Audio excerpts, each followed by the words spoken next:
Good evening, ladies and gentlemen. The May 7, 2018 meeting of the Arundel County Council is now back in session, and I'm indicating that we are reconvening. We convened earlier this morning and had an invocation and a pledge of allegiance, so we won't do that now because this is just a continuation of the same day. Madam Secretary, would you please read the ethics statement? The Ethics Commission has asked that I advise you that under certain circumstances, members of the public may qualify as lobbyists when they testify before the County Council. If so, the law requires that certain information be filed with the Ethics Commission. The Chairman of the Ethics Commission has asked that those present review the Ethics Commission information in the foyer of these chambers. If there are any questions about lobbying requirements, speakers should contact the Ethics Commission in the Heritage Office Complex on Riva Road. Thank you, Madam Secretary. We will now, as a preliminary statement, the administration has withdrawn Bill 3318. And now we will invite members of the audience who signed up before the meeting to address the council briefly on any subject not included on the printed agenda, and remarks will be limited to 2 minutes. And I have a brief list here. Gary Mahler, come on down, please. Lee Hughes, come on down, please. Yes, you can sit right there.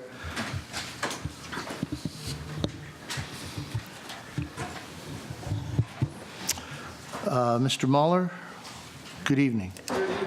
My name is Gary Mahler. I'm the founder of an event called Robot Fest. It was recently held at the National Electronics Museum in Lincoln, Maryland.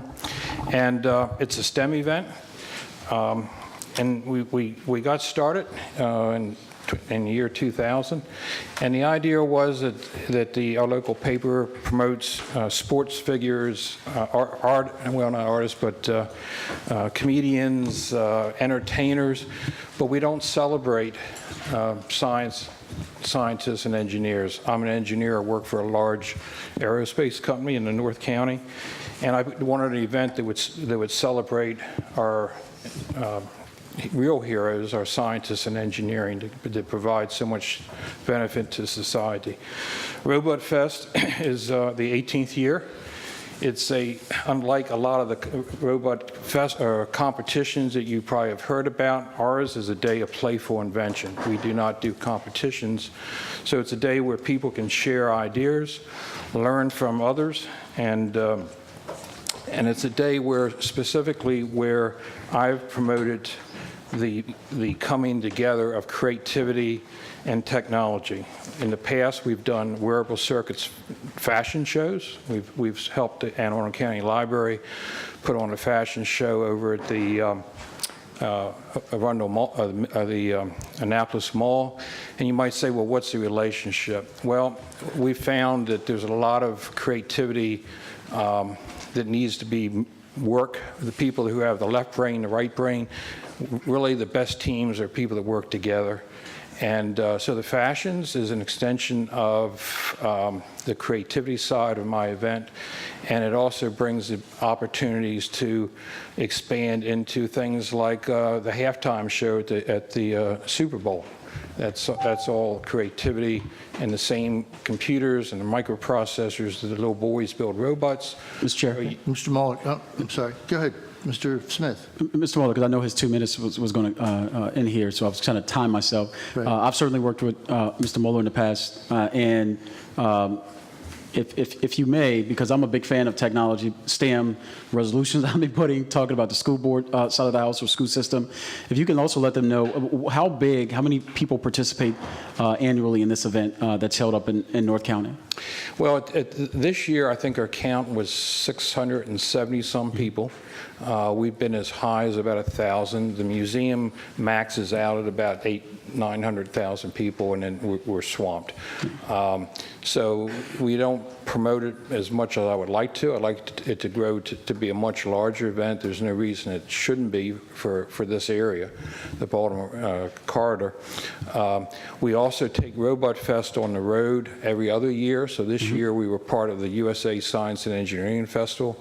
I would say it's probably the largest STEM event, the largest celebration of technology in the world. It was this year the record was 370,000 people. I would encourage all of the elected officials or just regular citizens who are out there, if they don't, when is the next one next year? Have you guys picked a date yet? We normally go with the last Saturday in April, which also conflicts with the Maryland Day, but we've never had a rainstorm, so we're going to stick with that. So I would put make it a note for everyone. Save the date, right? The last Saturday in April. Save the date, and if you want to come out, we're always looking for volunteers to help with our Learn to Solder. And I think Mr. Smith also was learned how to build a circuit on paper. Yes. So we taught him some STEM. So for Marine, that's pretty good. Normally I just do crayons and write on the wall. Yeah, and it lit up, and it hooked a battery and everything. Well, thank you, Mr. Mueller, for your coming down and talking about that Robot Fest. I'm a big fan of it, and we'll continue to support it. So thank you. Thank you. Thank you, Mr. Mueller. Thank you, Mr. Smith. Mr. Hughes? Yes, sir. Okay. Well, since I signed the thing, I found out that things are going pretty smoothly on the bill about the Beagles. I don't know if you remember or not. But I want to thank Mr. Grasso and Mr. Trumbauer. And that's it. I'm glad. Thank you. Thank you very much, Mr. Hughes. Thanks for coming down. We have a contingent from South River, is it South River? And does one of you want to be spokesman here? We would like to introduce ourselves and just... Why don't you, that's just fine. Come on up to, where do you want them, Joanne? Take these seats right around the table here.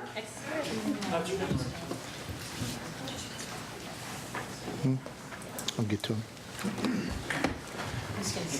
I'll speak the last couple sentences. We're going to introduce our names. I'll get to them.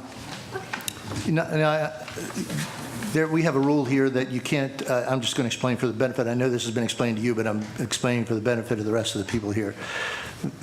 One of our rules of procedure is that you can't talk about something in this session, in this venue, that's on the agenda. And since we talked about budget this morning, we can't, I very much apologize to you because I'm glad you're here. We're all very glad that you're here and the high school students have come down to talk to us and share their ideas. So and we hope you will come back at a time when you can do that. So go ahead and introduce yourself, please. Hello, I'm Taylor Jones. I'm Grace McWaters, and I am an officer of the chorus at South River. I'm Maddie Falk. I've been in PVA and all state and all county choruses. Wonderful. I'm Ashley Rogers. I'm Morgan Brookman. I am the president of the chorus at South River. I'm Jeremiah Goodman, and I'm an all-state choir. My name is Tori Davis, and we are students from South River High School. I'm the vice president of the choral program. We advocate for more teachers so we can better serve the individual needs and interests of all of our students. And though sadly we could not speak today because we didn't get the memo that we had already spoken about the budget, we're very happy to come back Monday at the budget hearing then and share with you what we have prepared and what we are passionate about. And we hope you have a wonderful evening. That'd be great. Thank you very much for your understanding. Thank you and for your again, we're very happy that you're here.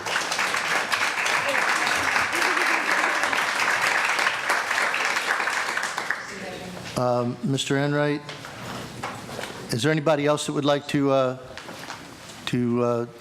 utilize the invitation audience? Please come on down at this time and fill up the chairs here.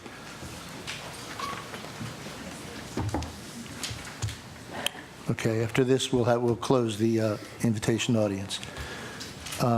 Pastor Whitney, you want to go first? You were on Good the... evening, Chairman. Thank you. And thank you, members of the County Council, for the opportunity to share testimony with you. I'm David Whitney. I live at Round Top Drive in Annapolis, Maryland. And as my children are reaching that age where they're going to be graduating from high school, of course, they're thinking about college and beginning to investigate colleges. And I've always heard very good things about Anne Arundel Community College. So I began to investigate what's required to receive a degree from Anne Arundel Community College. And lo and behold, you have to take 2 diversity courses. Now, that might sound fine, although when I looked into what those diversity courses actually are composed of, it's a pro-sodomite agenda that's being pushed upon the students of Anne Arundel Community College. So a year ago, I had a sit down with the president of the college to ask her about this and said, could it be possible that a student could waive those requirements? She said, no. I said, well, could it be that we could maybe substitute something else that would be diverse, like maybe studying the Italian language? Italian language is pretty diverse, right? It's a different culture and so on. And it's like, no, that won't meet the qualifications, like the ideology. And so I was reminded of that conversation when I received this very slick publication from the community college just recently, and they were touting their new chief diversity officer. And I don't know what the salary and the package and so forth is, but I imagine paid at least, or maybe even more than the teachers are paid at the community college. And so I began to wonder what is taking place here. If this institution wants to pursue its own agenda, that's fine, I don't object, but then they should not be a public institution, I would think. And so I would urge you to send a message, if you could, to the president, Dawn Lindsay, that for their college to remain a public institution of Anne Arundel County would mean to end this diversity requirement for graduation. Anne Arundel Community College is a fine institution, but if she won't change those graduation requirements, I think it should no longer function as a public institution. I think you would probably agree with Thomas Jefferson, who once wrote that to compel a man to furnish contributions of money for the propagation of opinions which he disbelieves and abhors is sinful and tyrannical. Thank you for your attention. Thank you. Thank you very much, Pastor. Mr. Enright, good evening, sir. Good evening, Mr. Chairman, members of the council, ladies of the staff. My name is Patrick Enright. I live in Huntwood Drive in Gambrills. I had no intention of speaking at all tonight, but an incident happened several hours ago that disturbed me very much, and I wanted to issue a warning to all of you and the public watching and public here. Several hours ago, I was the subject of a very sophisticated and very elaborate phone scam. The phone scam is not new. It's been used, but very infrequently. It involves the arrest of a family member out of state. And so for the sake of time, I progressed through this scam, giving nothing except name, rank, and serial number. No credit cards, no debit cards, nothing like that, and got more information than I gave out, much more information. I did, and so when the scam was over and I promised to get back to the individual, I immediately called the FBI in Baltimore office because it originated out of state. The incident was out of state and calling me in Maryland. That's an FBI purview. So I want to warn people the scams are out. Spring is sprung. The blossoms are blooming, pollen's out, and so are the scammers. And for all of you who get the usual, as I do, once a week, the income tax delinquency lawsuit scam, please ignore it. It will go away eventually when they roll them up. But this one is really bad. This is a bad, bad, bad one. And your loved one has not been arrested. You will be notified in other ways than an elaborate phone scam. Don't fall for it. Call the FBI. Thank you. Mr. Enright, thank you very much for sharing that experience with us. Appreciate it very much. Okay, this will close the invitation to audience. And may I have a motion that a partial reading of any bill, resolution, or minutes constitutes the reading of the whole? So moved, Mr. Chair. Second. All in favor? Aye. Madam Secretary, please read the minutes of April 16th and May 1st and 2nd, 2018. April 16, 2018. The meeting was called to order by Chairman Michael Peruka at 7 p.m. and opened with the invocation given by Mr. Smith, followed by the Pledge of Allegiance. May 1, 2018. The meeting was called to order by Chairman Michael Peruka at 11 a.m. and opened with the invocation given by Pastor Greg St. Cyr, Bay Area Community Church, followed by the Pledge of Allegiance. May 2nd, 2018. The meeting was called to order by Chairman Michael Peruka at 9 a.m. and opened with the invocation given by Mr. Peruka, followed by the Pledge of Allegiance. Thank you, Madam Secretary. May I have a motion to approve the minutes of April 16th and May 1st and May 2nd, 2018? So moved, Mr. Chair. Second. All in favor? Opposed? The motion carries. The minutes of April 16th and May 1st and 2nd, 2018 stand approved as read. Madam Secretary, please read the titles of the bills to be introduced this evening.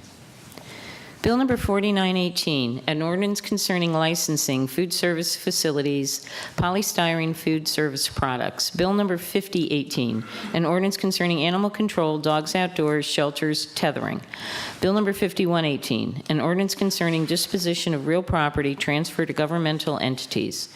Bill number 5218, an ordinance concerning boards, commissions, and similar bodies. Thank you, Madam Secretary. Would you please read the titles of the resolutions to be introduced this evening? Resolution number 1118, resolution approving the appointment to the Board of Trustees for the Anne Arundel County Retirement and Pension System. Resolution number 1218, resolution recommending notices be posted in restrooms in all county-owned facilities that provide contact information for the National Human Trafficking Resource Center. Resolution number 1318, resolution proclaiming the month of May in 2018 as Historic Preservation Month in Anne Arundel County. Thank you, Madam Secretary. Do I have a motion to amend the rules to hear Resolution 1018 out of order? Second. All in favor? Aye. Oh, excuse me, Madam Secretary, you need to call the roll on that motion, do you not? No, you were doing that. Okay. Mr. Fink? Aye. Mr. Pruski? Aye. Mr. Trumbauer? Aye. Mr. Walker? Aye. Mr. Smith? Aye. Mr. Grasso? Aye. Mr. Peruka? Aye. 7 in the affirmative, none in the negative. The motion to suspend the rules to hear Resolution 1018 out of order is adopted. Thank you, Madam Secretary. Would you please read the title of Resolution number 1018? Resolution number 1018, resolution declaring bullying to be a public nuisance in Anne Arundel County and requesting information from the Department of Health as to the implementation of a nuisance prevention plan for bullying in the county. Thank you, Madam Secretary. Mr. Smith. Thank you, Mr. Chairman. Excited to actually get to this point. I know I've been working with the Office of Law for a couple of months on this, with this particular subject, and they'll probably speak for themselves as far as what the intent or their language as far as what they believe is possible and what is not. I am a fan of our role as the Board of Health. The Board of Health, in that title, if you look at the state law, says we have the ability, and I want to read this directly from the state code, so I think it's so important, and the powers and duties, section 3-306 at the state law specifically gives us the ability to do so. It says, I brought my power charger in here. I guess I didn't. let me,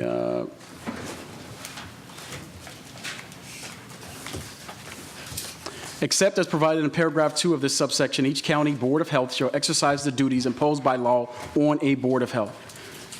The county board of health shall exercise those duties in each municipality or special taxing district in the county unless the municipality or district has a charter provision or ordinance that covers the same subject, is at least as restrictive as the provision that the county board is required to enforce. We meet twice, meet in May and October each year, and at any other time that the board considers necessary. So if you bear with me, I'm going to read all this because I want to read verbatim language out of the state code. In addition to other powers provided by law and subject to the provisions of this article, each county board of health may adopt and enforce rules and regulations on any nuisance or cause of disease in the county. The health officer, under section 3306, the powers and duties, the health officer for a county is the executive officer and secretary of the county board of health. A health officer shall perform any investigation or other duty or function directed by the secretary or the county board of health and submit appropriate reports to them. Now, if you go to the county code, which is how we designate or implement our board of health function, I want to read this to you. The Department of Health shall consist of the county health officer and all officers, agents, and employees under his authority and supervision or under the authority and supervision of the county board of health. The county council shall constitute the county board of health. In our county code, the county council shall constitute the board of health with the advice and consent of the secretary State Secretary of Health and Mental Hygiene, the county executive shall submit to the county council his recommendation for the appointment of a county health officer. And when approved by the council, the same shall constitute the appointment required by state law. But nothing in this charter contained shall be held or construed as affecting or in anywise changing the administration of the county health program in accordance with the requirements of the state law. And I read before you, I read the state law as far as what that entailed. The reason I'm bringing this up is I believe we, the Board of Health, have the ability to say X equals X, X equals Y, or whatever it is. And so in this instance, I am simply saying and requesting that the Board of Health, us, designate bullying as a nuisance, because we have the ability, I will go back to that language,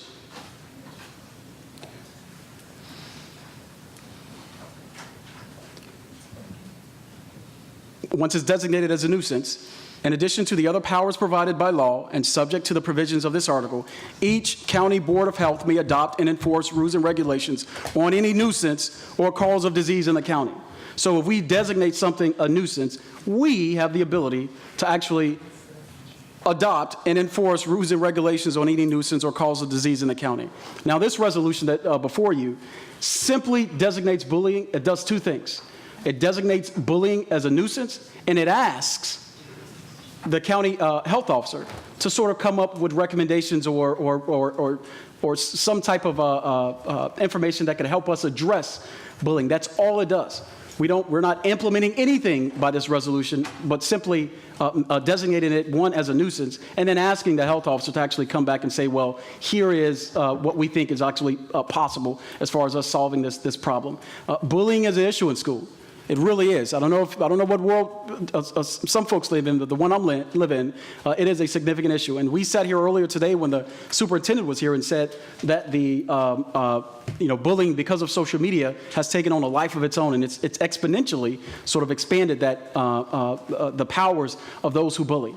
I say that, and I'll let them, because the Office of Law I know had some, an opinion that different than what we believe. But we are the legislators. We are the Board of Health. We get a lot of opinions, and all I'm asking you to do is stay the course, because we are the Board of Health, and we should be able to designate something as a bully, as a nuisance, and we should be able to ask our executive officer to, well, what do you think could help solve that? That's simply all this resolution is doing. Thank you, Mr. Smith. Thank you. Mr. Marzik. Good evening. Sure, good evening. Bernie Marzik from County Executive's Office. With me at the table, Lori Blair Klossmeyer.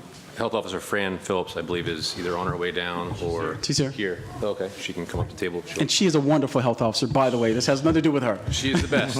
I guess I'll defer to Ms.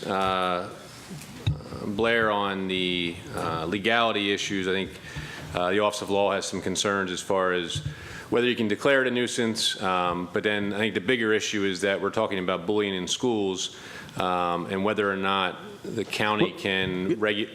I pause. We have bullying that takes place throughout the county, not just the school system. And if you look at the resolution, it says zero about the schools. It says bullying within the county. Well, no, the fourth whereas clause talks about schools. But at the end, the whereas clause at the end. Also, bullying is defined in state law. It is. I have that.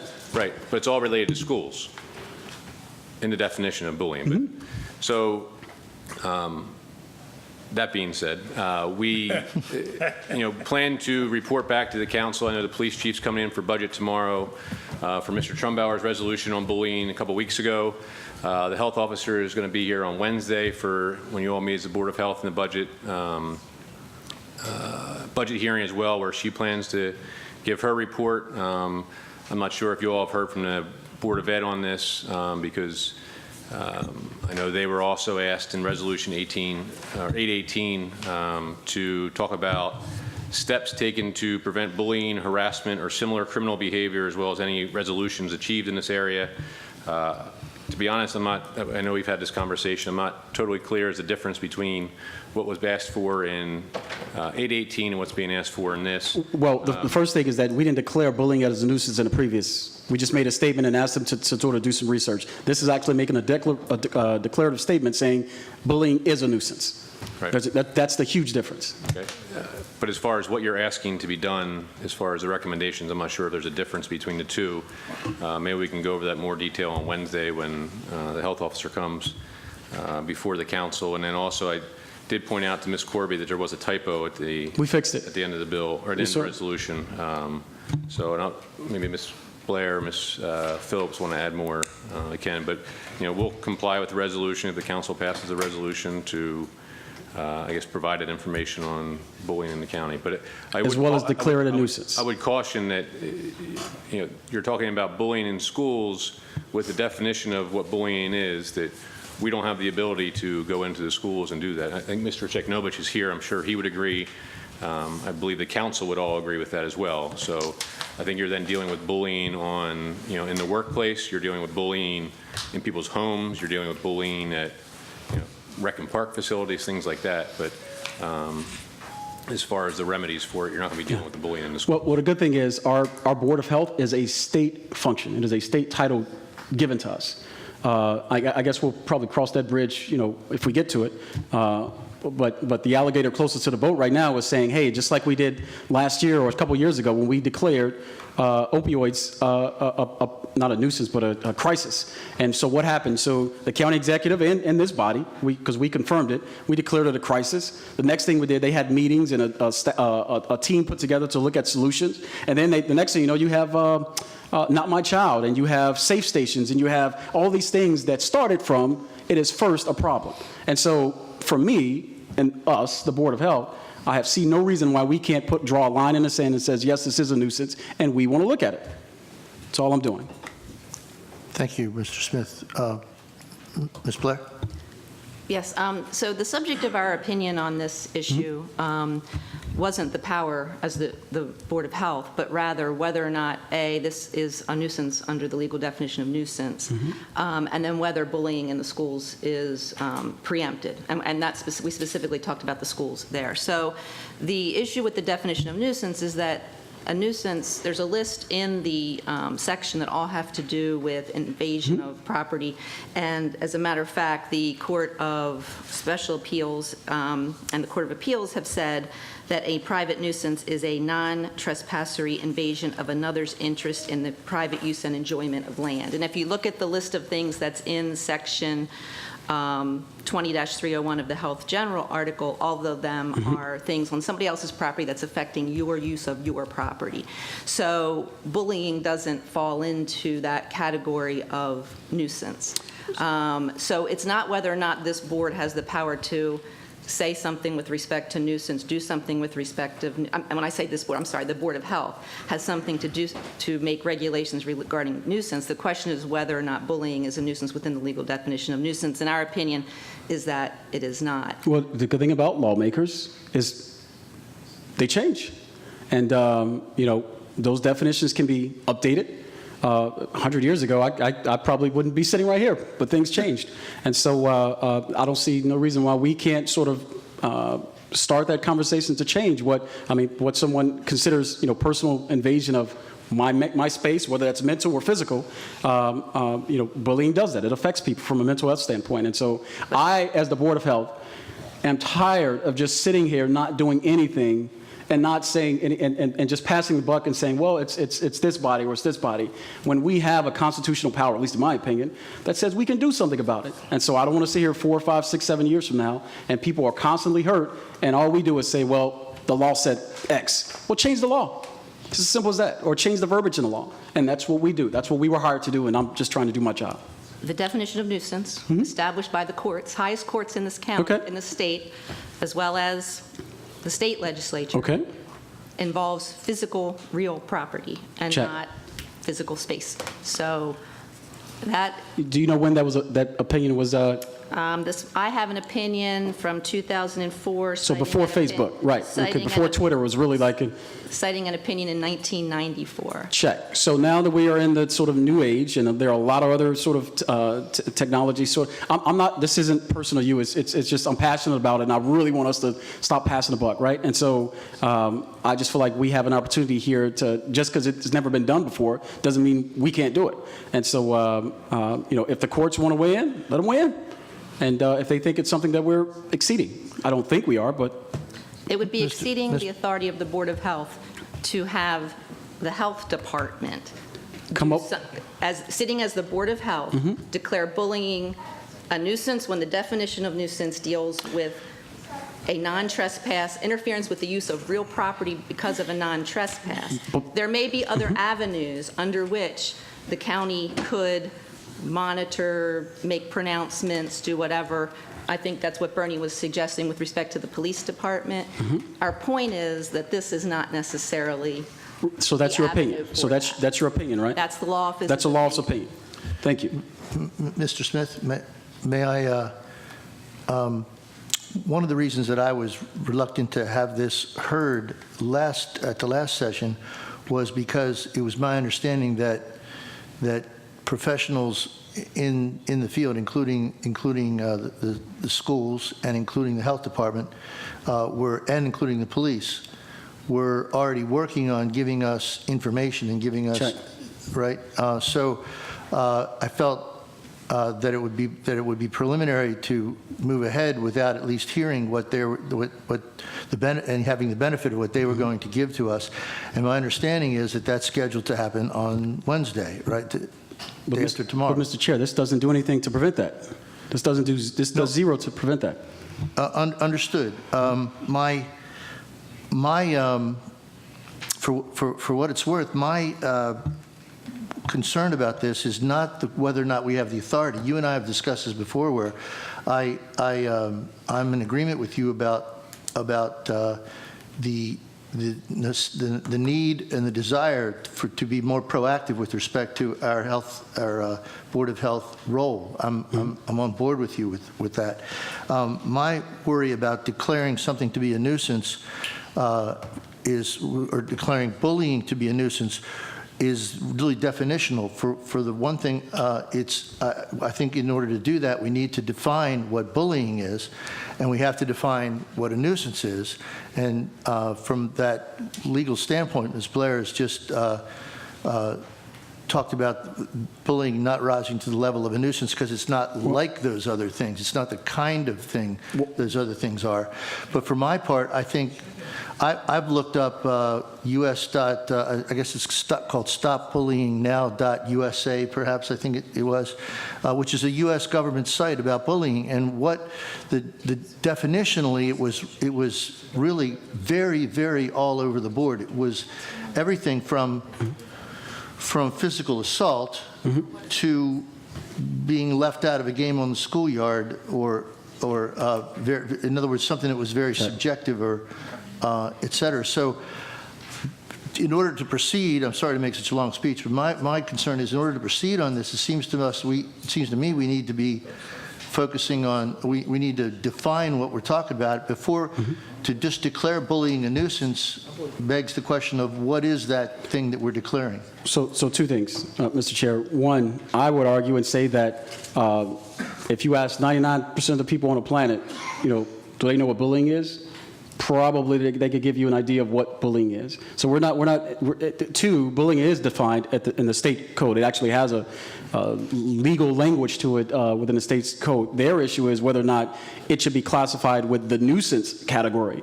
The nuisance category or language, because of that case or whatever that the circuit court had reviewed. In my opinion, that's one piece that doesn't really sort of stop us from still saying, this is a nuisance. Because I'll tell you what, if I was bullying you, you'd probably say you're annoying the hell out of me, right? I would be a nuisance to you. I feel like we have the ability to expand on that here locally. Just because other jurisdictions haven't done it doesn't mean we can't do it. Just because it hasn't been done doesn't mean it can't be done. And so the resolution does not. It gives the health office, which she's going to come back with opinions here in the next week or so anyway, just gives her a latitude to say, well, here's what we think you can do to address what we consider bullying, whether that's in a workforce or in the school system. So that's exactly what it is. So we're just declaring something and then asking, well, what is the remedy? And during that process, if we need to tighten up specific language, we can do that. This is just opening the door to that process. Would you like to hear from the Health Officer? Mr. Fink, are you asking for the floor? I can, or I can wait for the health officer, either way. Why don't you wait? I'll wait. Thank you, Mr. Chair. Good evening.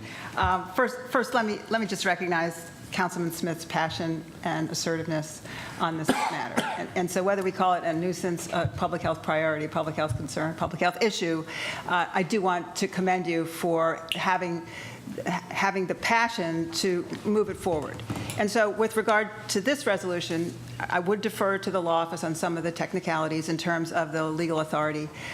I do know that in the instances that were cited in state law where we do, from time to time, not very frequently, but from time to time, declare a nuisance condition, whether that is an unkept swimming pool with mosquito or other infestation, whether that's a dead animal on private property, whether that is a building that's neglected and the roof is caving in, it's open to casual entry.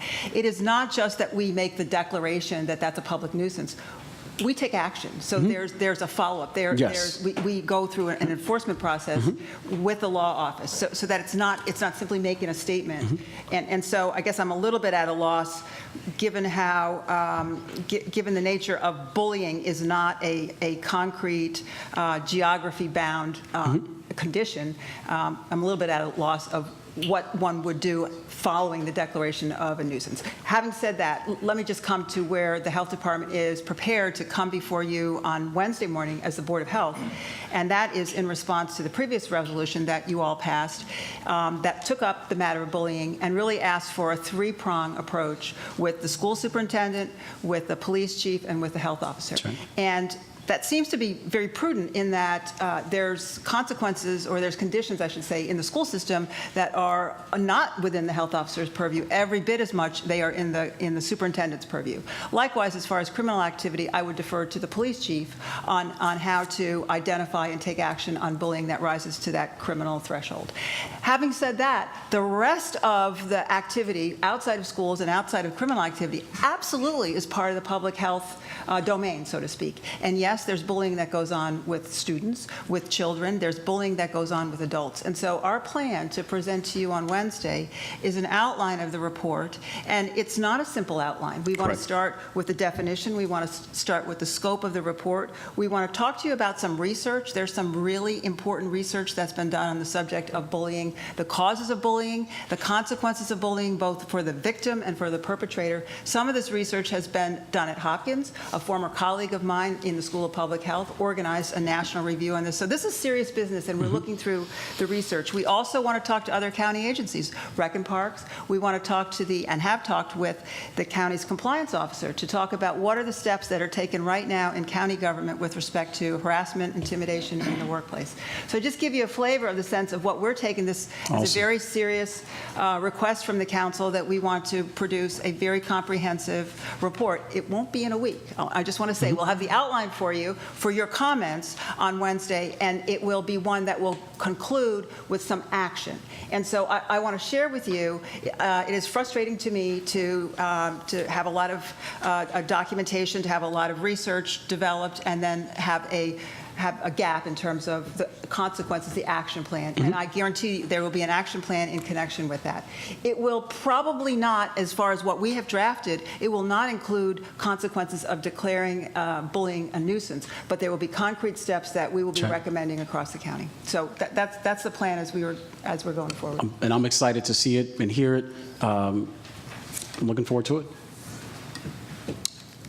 Anybody else have any questions? Mr. Marsik, anything else to add? No, sir. In that case, we will open the public hearing on Resolution 1018. Do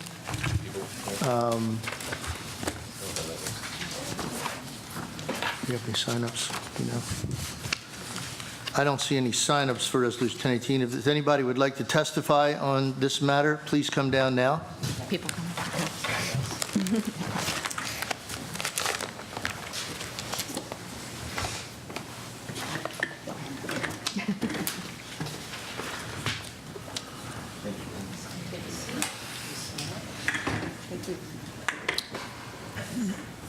Good evening. Is there anybody else? Just these? I see three folks here. So please state your name and address, and please limit your remarks to 2 minutes. And good evening, young man. How are you? Good. Does he need to sit up a little bit? Does he need to sit up a little bit to hear? Okay. Yes. Slide that mic towards you just a little bit, buddy. There you go. Nice and loud now. Go ahead. Name and address. My name is Bennett Lacey, and I live in Linthicum Heights. I was bullied in 2nd grade, 3rd grade, and now in 4th grade. The bully has threatened me and has been physically violent, and the school has done little to stop it. You, as adults, need to do more to protect us kids, especially those who feel like they can't speak up. I used to be one of those kids, and now I'm not, because I feel, now that I'm here, I feel a little bit better talking to you. And kids who bully need help that the school isn't able to provide, so do the bullied kids like me. Thank you very much, young man. Please tell me your first name again. Bennett Lacey. Bennett, thank you. Thank you for being here tonight, and thank you for giving us the benefit of your experience. Appreciate it very much. Mom, did you Sorry, I'm reading. Did you want to make some remarks? So over the course of the past, my name is Colleen Lacey. We live in Linthicum. We're a military family, move around a lot. We've kind of put down roots here, and we really enjoy this space. But the school's solution to my son being bullied is for him to change schools. This is not acceptable. To take him away from the teachers he knows and his friends and where we live in our little neighborhood. And we really need a bigger voice, and you're our voice. So if you can do that and tell the schools that what they're doing is not enough, that they need mental health counselors that are more than just a school counselor who's servicing 500 kids at one time, someone who can focus on those individual needs for kids who are the bully and for the bullied kids as well. Safety plans are great. Safety plans are not great when they're not implemented properly, when they don't function the way that they need to, when you have two kids in the same class and one is being bullied and one is not, and the kids are overcrowded, and you need more teachers and you need health aides in the classrooms. That budget out there, they've asked for more teachers, more aides, more people in the schools, and the county executive says no. So what do? Do we tell them, tough it out? Do we tell them, let the bully keep bullying? Do we say, go ahead and let that bully keep bullying for years and years and years and years and years, and then it goes into high school, and then they become a boss somewhere, and then they belittle their employees? We're teaching them that it's okay for them to be bullied and for the bullies to bully. So we really need to give them the voice that they don't have. Can you do that? Thank you, ma'am. Thank you. Ma'am? Hi, my name is Julia Martin. I'm a resident of Pasadena. I wish to keep my address private because most of you have heard my testimony before. What you did not hear is that my sexual assault did take place outside of my home. The people that bullied me, the people that the school did nothing about, they knew where I lived because they rode my school bus. They showed up at my house. Therefore, there is real property involved with this nuisance. Today, my daughter was punched in the face by a child who lives 2 doors up from us, and her safety plan was to go stay at her grandmother's house this evening because she is afraid to ride the bus with that child tomorrow morning. So if it is a question of real property as to whether or not this bullying is a nuisance, I would say yes, it is. Thank you. Thank you very much. That concludes the public hearing. We thank you again for being here this evening and giving us the benefit of your experience and your wisdom. Thank you, sir.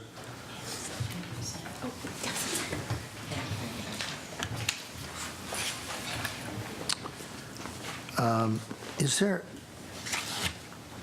there a representative of the schools here tonight? No? All right. Any other discussion, Mr. Smith? I just ask you all to just take a leap of faith on this one.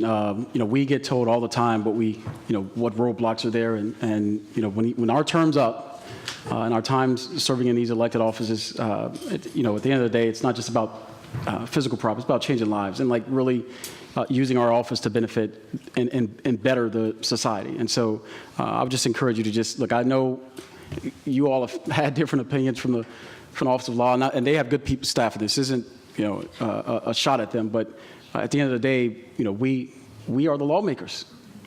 That's us, and so we get to define what that means. And I just would encourage you to just stay true to that. And this Board of Health is a state title that we have. We have that, and we've never exercised it. Never, not since I've been here. We've never exercised it. And so all this is doing is opening up the door, making a declaration saying this. We think this is a nuisance.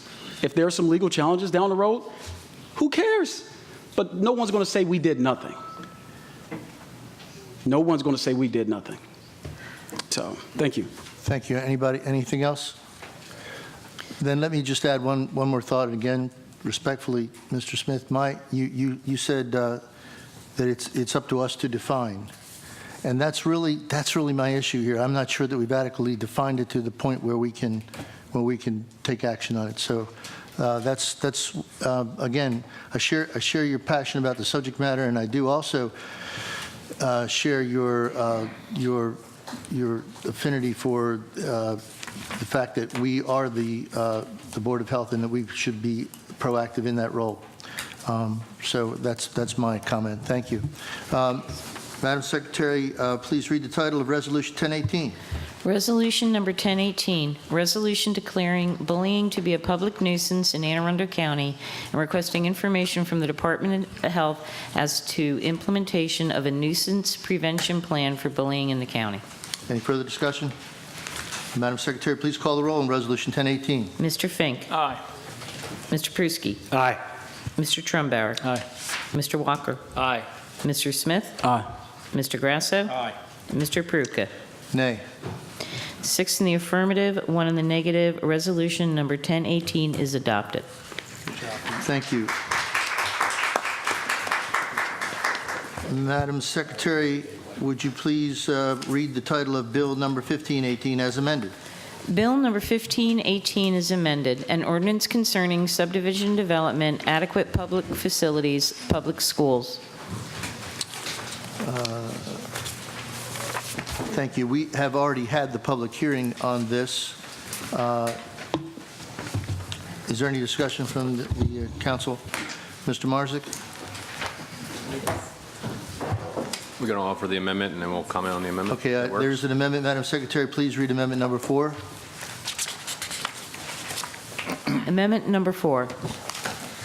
This amendment modifies the provisions for obtaining an exemption to the school adequate public facilities requirements, eliminates the student count approach to satisfying school adequate public facilities requirements, substitutes a modified school chart approach that requires the planning and zoning officer to update the school chart every May 1st and September 1st, restricts any one development from using more than 85% of available school capacity, and changes the open percentage for a high school from 95% to 100%. Move to adopt, Mr. Chair. Second. Thank you. Mr. Chairman, Mr. Marzick. Mr. Chairman, members of the council, again, Bernie Marzick from County Executive's Office with me at the table, Alex Sheknovich from Public Schools, Greg Swain from the Office of Law, Phil Hager from Planning and Zoning. This amendment is the result of 2 meetings of the work group we had committed to Councilman Grasso and the council to put together to come up with a method of counting seats as it relates to the APF chart. And like I said, we met twice with a group of people from the development community, people from the growth community were invited to participate as well. Chairman Peruka, Councilman Trumbauer, Mr. Sheknovich, and staff from Public Schools, Office of Law. And what we came forth with is this product, which I can walk through the council. By my notes, I have 8 changes that we are making. You also should have a copy that Ms. Corboy provided of a rewrite of the bill. and I will go through it, and you can offer any questions, I guess, as I go through, or wait until the end and a larger discussion. So first, under the exemption, this is changing the exemption from those properties that are exempt from the APF test from 3 lots to 5 lots, and also reducing the ownership requirement from 5 years to 3 years. This is first item of change. Second, third item is how the new chart will be calculated as far as what is allowed under the new chart. This language on the top of page 3 of the rewrite lays out that any new development can't exceed 85% of the available seats that are available based on the current school chart. So if there are 100 seats available, no longer will you be allowed to produce a development that would have 150 or 200 kids. You would only be allowed to do 85% of that 100, so 85 slots. And for,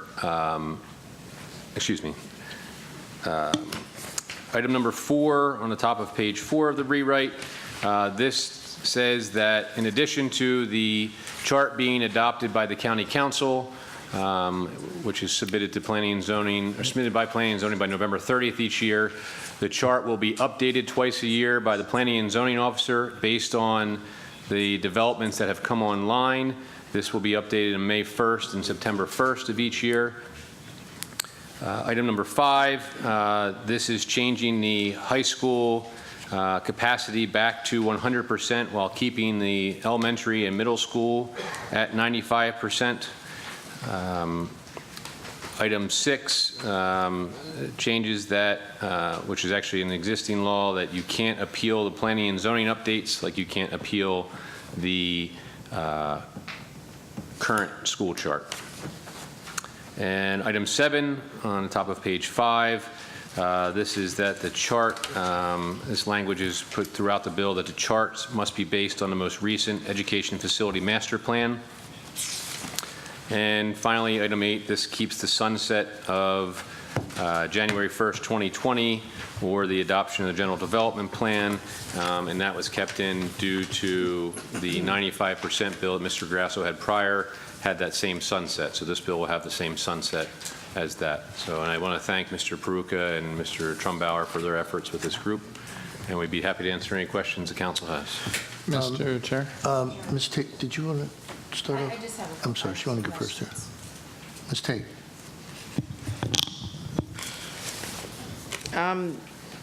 As to 17.5.502, which starts on page number 3 and goes through page number 4, which basically talks about updating the chart.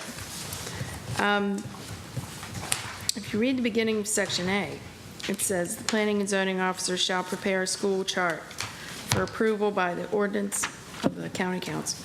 The school chart, and it's my understanding that that provision applies to both parts that are being proposed for section A. But it looks like only sub 1 is now the one that is being prepared by the county council or approved by the county council. And it can be updated by the planning and zoning officer at 2 different points without coming back to the county council. Is that what's proposed here? Correct.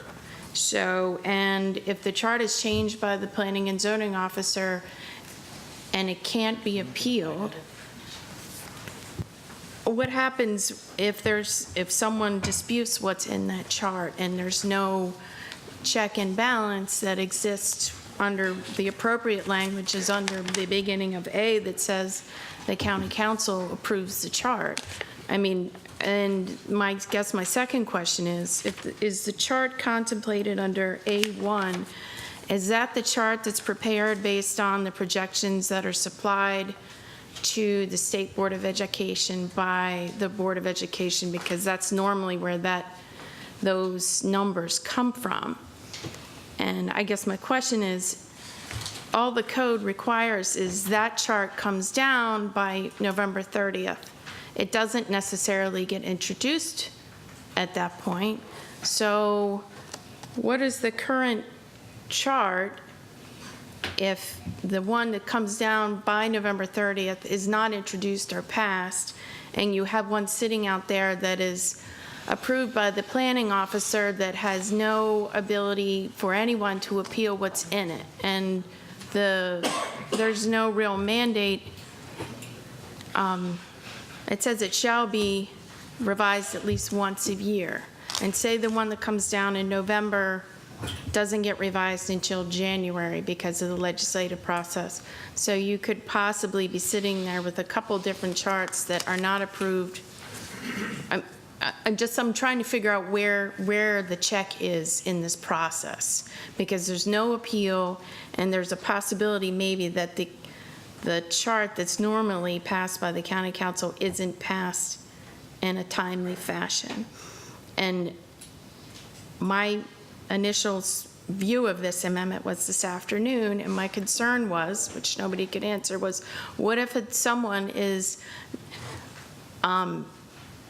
aggrieved by the outcome of the change in the chart? Where do they go to express their concern? Because the way the chart gets updated now, someone could come in and express their concern over what's in the chart. Here, you're basically taking that opportunity away and giving the Planning and Zoning Office the opportunity to revise it twice a year with nobody to say anything about it.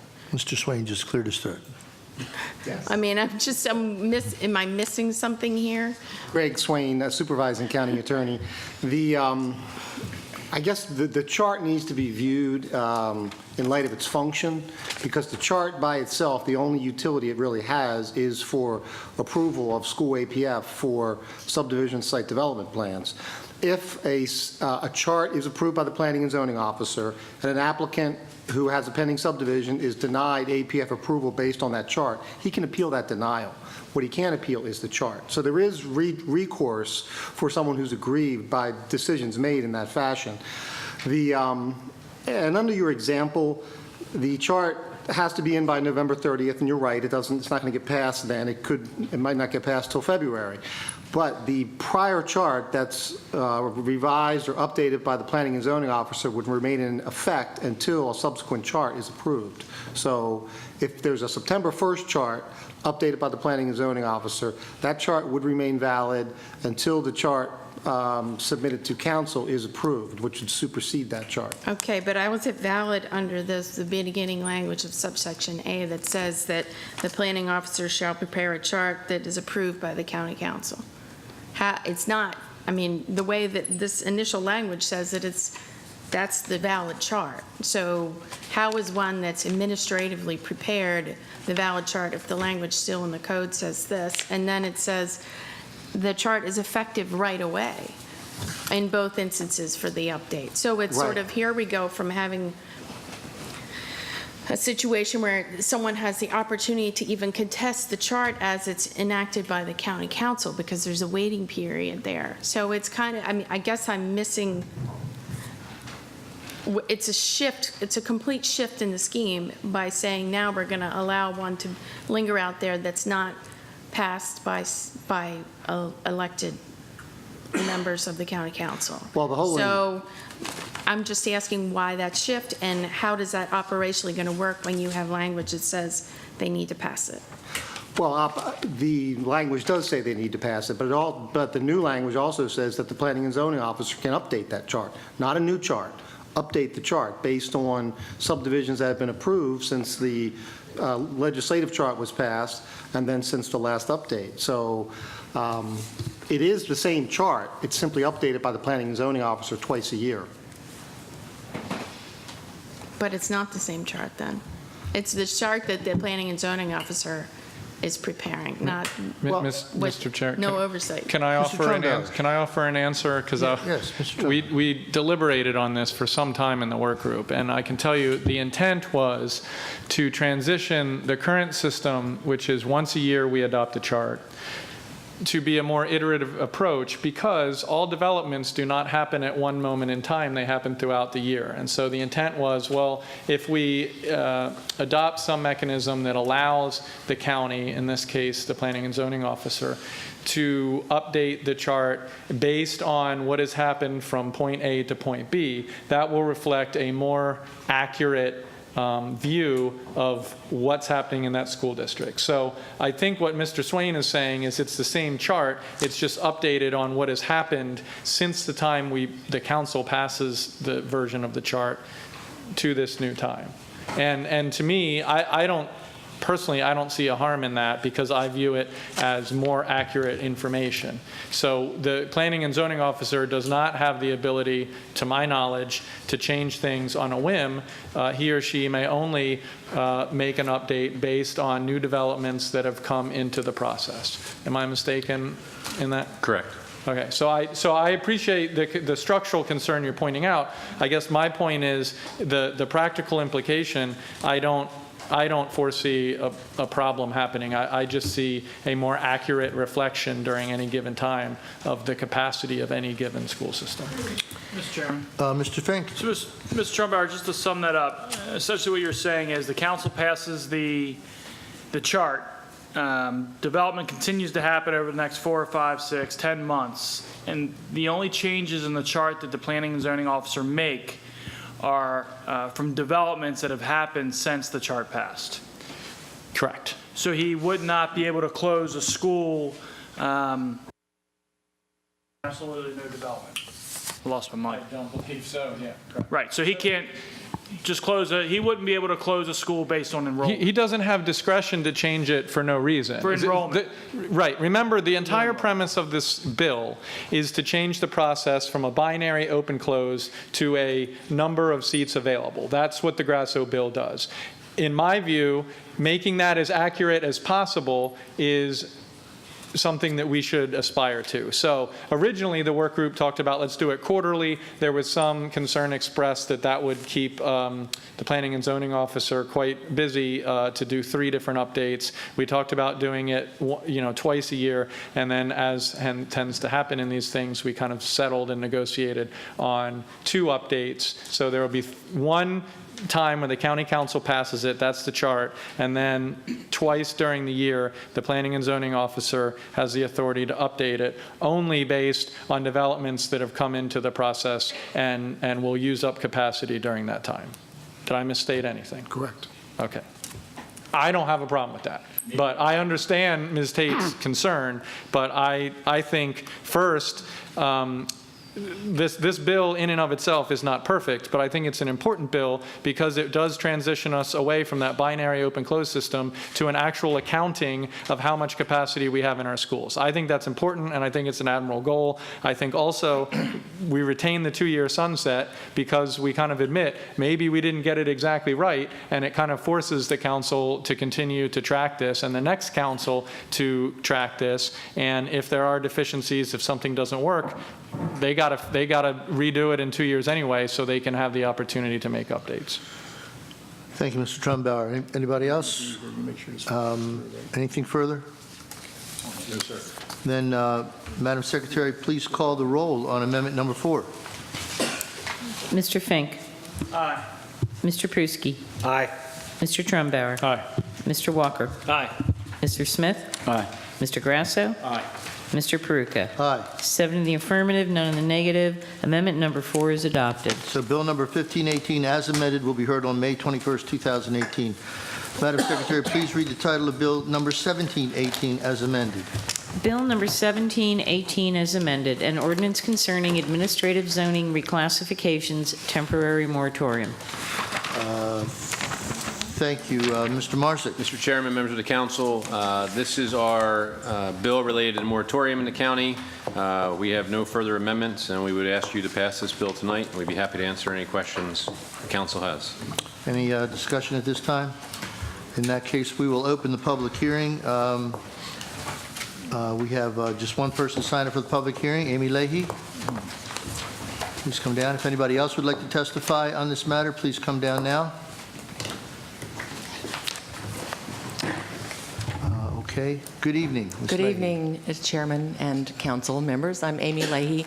I'm here representing Greater Severna Park Council, and we are in favor of you all passing this bill. Thank you. Thank you for your brevity and for your clarity. Appreciate it. We'll close the public hearing. Madam Secretary, please read the title of Bill 1718 as amended. Bill number 1718 is amended, an ordinance concerning administrative zoning reclassifications, temporary moratorium. Thank you. Is there any further discussion?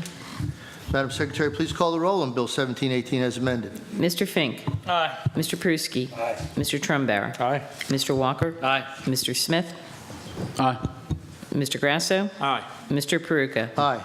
7 in the affirmative, none in the negative. Bill number 1718 is passed. Thank you very much, Madam Secretary. Please read the title of Bill number 1918 as amended. Bill number 1918 as amended, an ordinance concerning zoning, administrative hearings, notices, and signs. Thank you. Mr. Trumbauer, did you want to? I just am a co-sponsor. Okay, Support the bill, Mr. Chair. Thank you, Mr. Marzick. Mr. Chairman, members of the council, this is our bill increasing the distance from 175 feet to 300 feet. Thank you to Mr. Trumbauer for co-sponsoring. We would ask you to pass this bill tonight as well.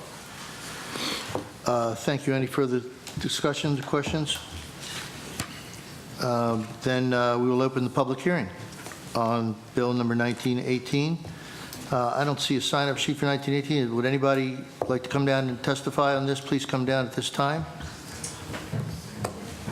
Ms. Leahy was so successful last time. I must be batting 1,000. Yes. Amy Leahy, Greater Severna Park Council, and we actually request that you vote in favor of this bill. Thank you. Thank you again for your clarity and brevity. Good evening, sir.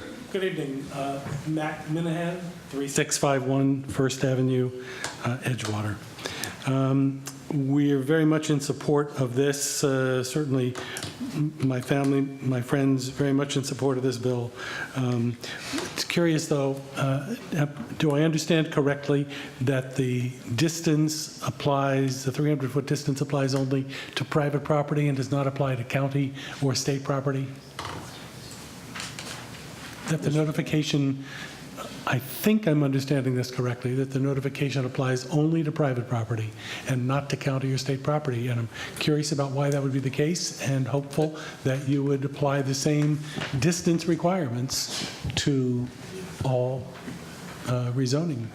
Mr. Chair, I think I understand what he's getting at, and I'll ask if I'm incorrect. The administration may come up and correct me, but I think what you're seeing, sir, is that the county isn't requiring the county to notify itself. So it only has to notify private residences if there's a change that 300-foot radius includes county or state property. I don't believe it's requiring us to notify ourselves. I didn't understand that. I understood that if the county or the state were proposing to rezone its own property, that we don't rezone state property because the government public use doesn't require, doesn't have to adhere to the zoning to begin with.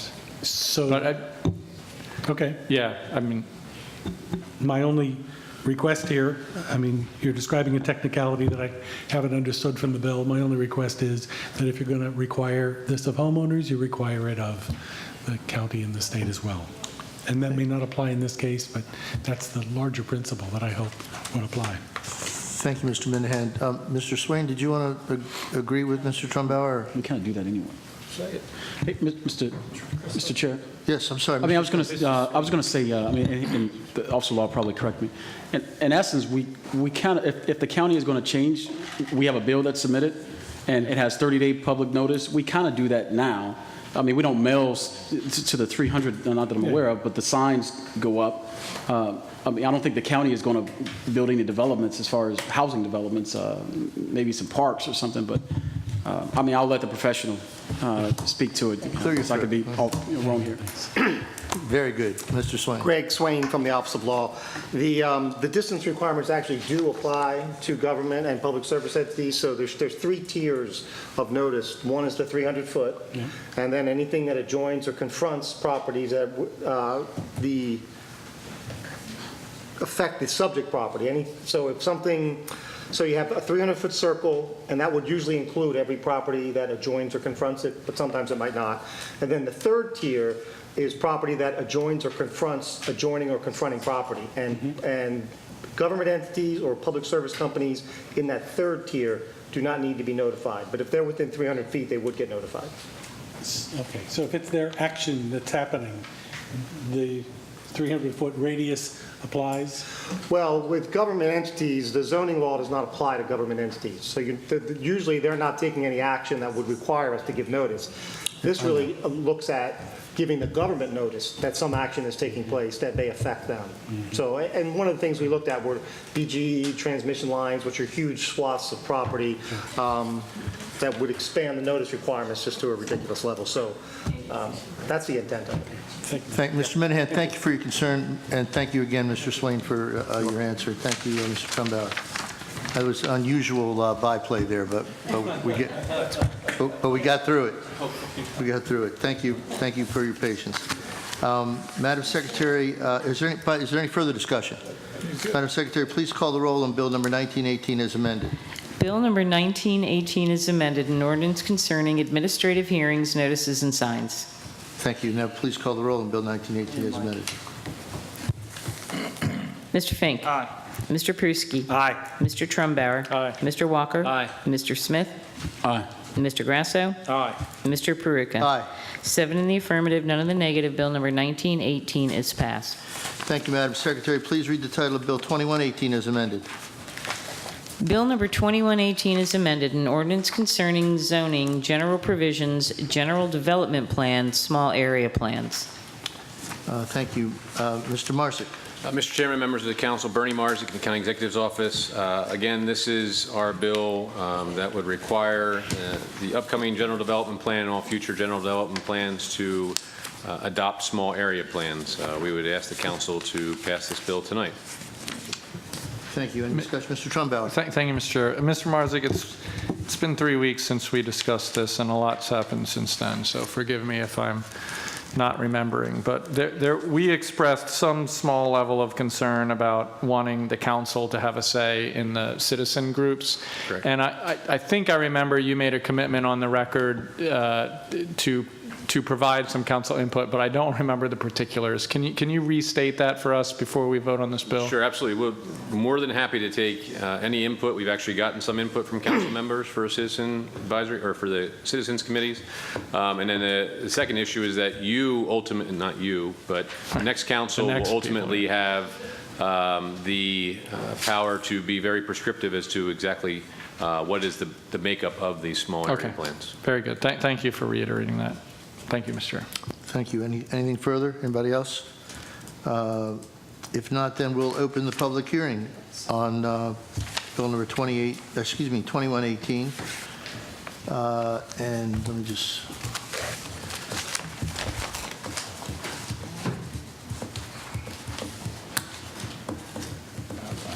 we have one person signed up, Ellen Moss, excuse me. If there's anybody else who would like to testify on this matter, please come down at this time and take one of the seats at the front table here. Thank you. Good evening, Ms. Moss. Hi. As a person living in Jessup, Maryland, and serving on the board of the Jessup Improvement Association, I want to say that the people living in our section of West County have in the past enjoyed a rural-like environment. With the growth of the National Business Park and the changes at Fort Meade, we have seen an influx of people moving into our community. We welcome these new neighbors. However, we also want to keep the property along Route 175, which is our main road, remain as it is currently zoned. We are looking for the community, for the commitment to preserve the quality of life our families have seen. Our neighbors are raising chickens, horses, donkeys, goats, and guinea fowl, and more. people are moving to Jessup for the opportunity to raise their children in such a rich environment. And we hope that you promote a future development philosophy that prioritizes this kind of healthy family lifestyle. And we hope that you do pass the small area plans. Thank you, Ms. Moss. Thank you very much. Ma'am? Hi, Melanie Hartwig Davis. There you go. Thank you. Melanie Hartwig Davis, 501 Bayview Point Drive, Edgewater. I'd like to commend you as well for including the small area plans. I ask a little clarification on what it means that they would be considered and how much weight and actual, how would they be considered and what weight do the communities have in providing input and what grounds and how lawful, or if the word is, how would they be these small area plans be enforced, or just guidance? Some clarification then about how they would be considered. Thank you. Thank you, ma'am. Anything further? That was a question. Right. I can't get that. No feedback. Okay. Hopefully your question has been heard and will be I encourage answered. them to be strongly considered and have some weight. Yes. Thank you. Thank you. So if nobody further, we'll close the public hearing on Bill number 2118. Madam Secretary, please read the title of Bill 2118 as amended. Bill number 2118 is amended, an ordinance concerning zoning, general provisions, general development plans, small area plans. Any discussion? Mr. Walker. Mr. Chairman, thank you. I'm going to vote for this bill, but I still am concerned with the way this is set up, that these small area plans come after the next general development plan and are basically being drafted for a general development plan in the future. I understand the administration's argument that there's not enough time to do this, but that just means to me they probably should have started on this 3 years ago instead of waiting till now to address it. So thank you, Mr. Chair.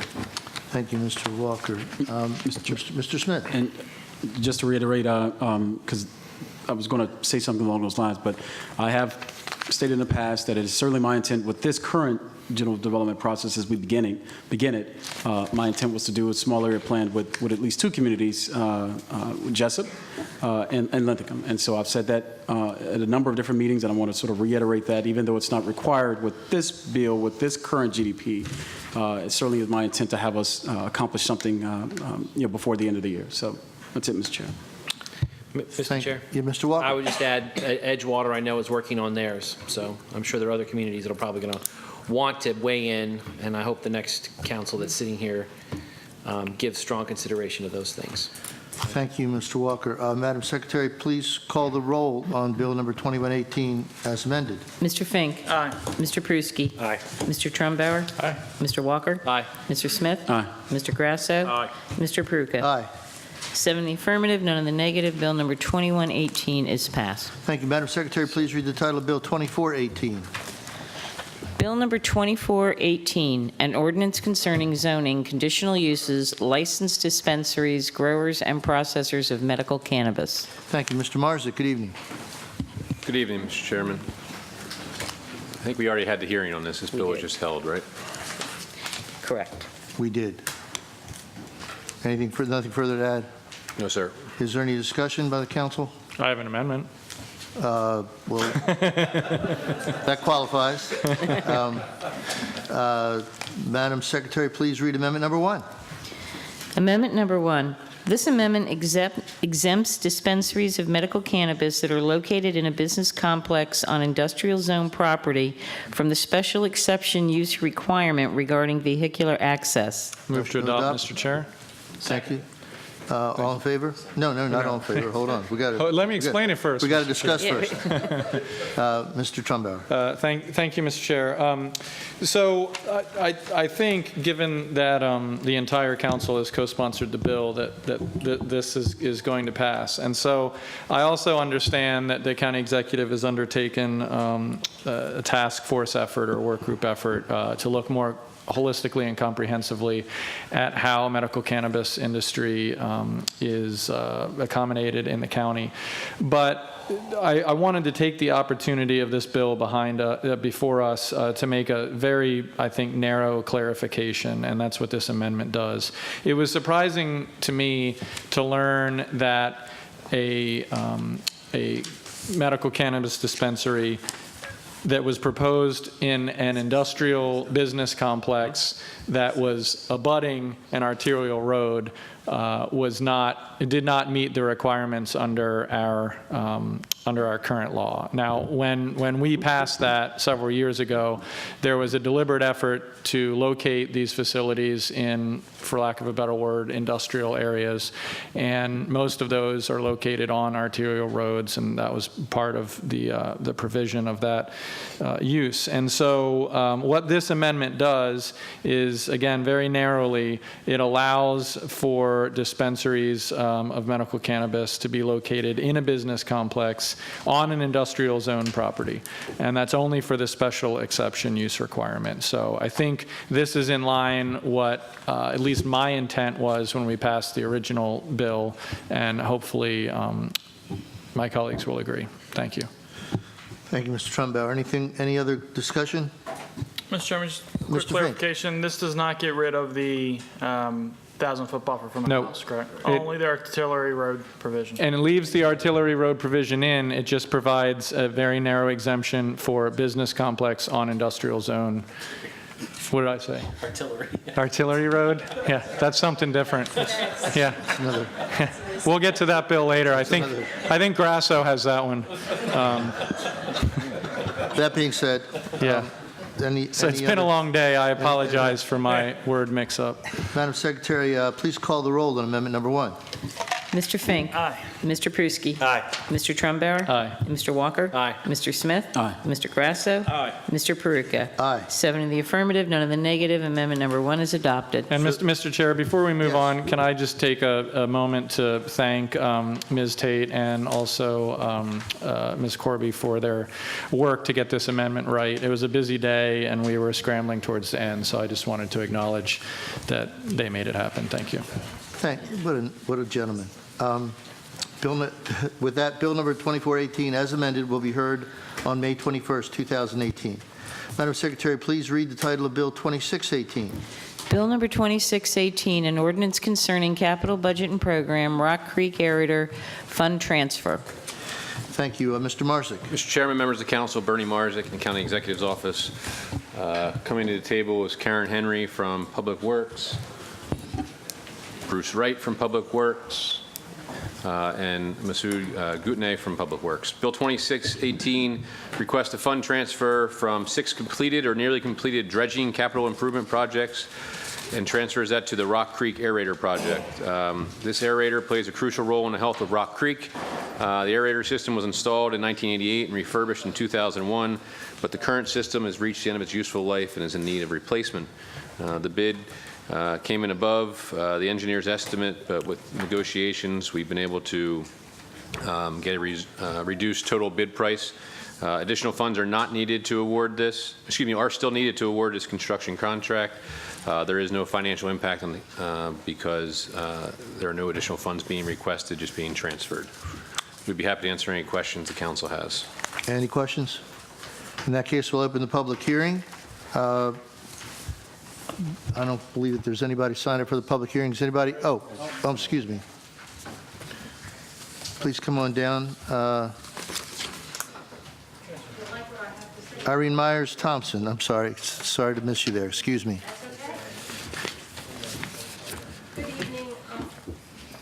Good evening. My name is Irene Myers Thompson. I'm a lifelong resident of Rock Creek, and I'm representing the Rock Hill Beach community. We appreciate your endorsement in support of these appropriation of funds for our aeration system. Have a good evening. Good to see you. Thank you very much. Thanks. Thank you very much. Anybody else? We'll now close the public hearing on Bill number 2618. Madam Secretary, please read the title of Bill 2618. Bill number 2618, an ordinance concerning capital budget and program, Rock Creek Aerator Fund Transfer. Thank you. Is there any further discussion?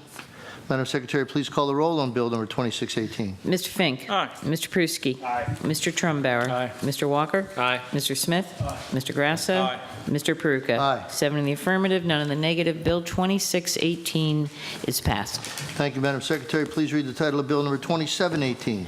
Bill number 2718, an ordinance concerning subdivision and development modifications criteria.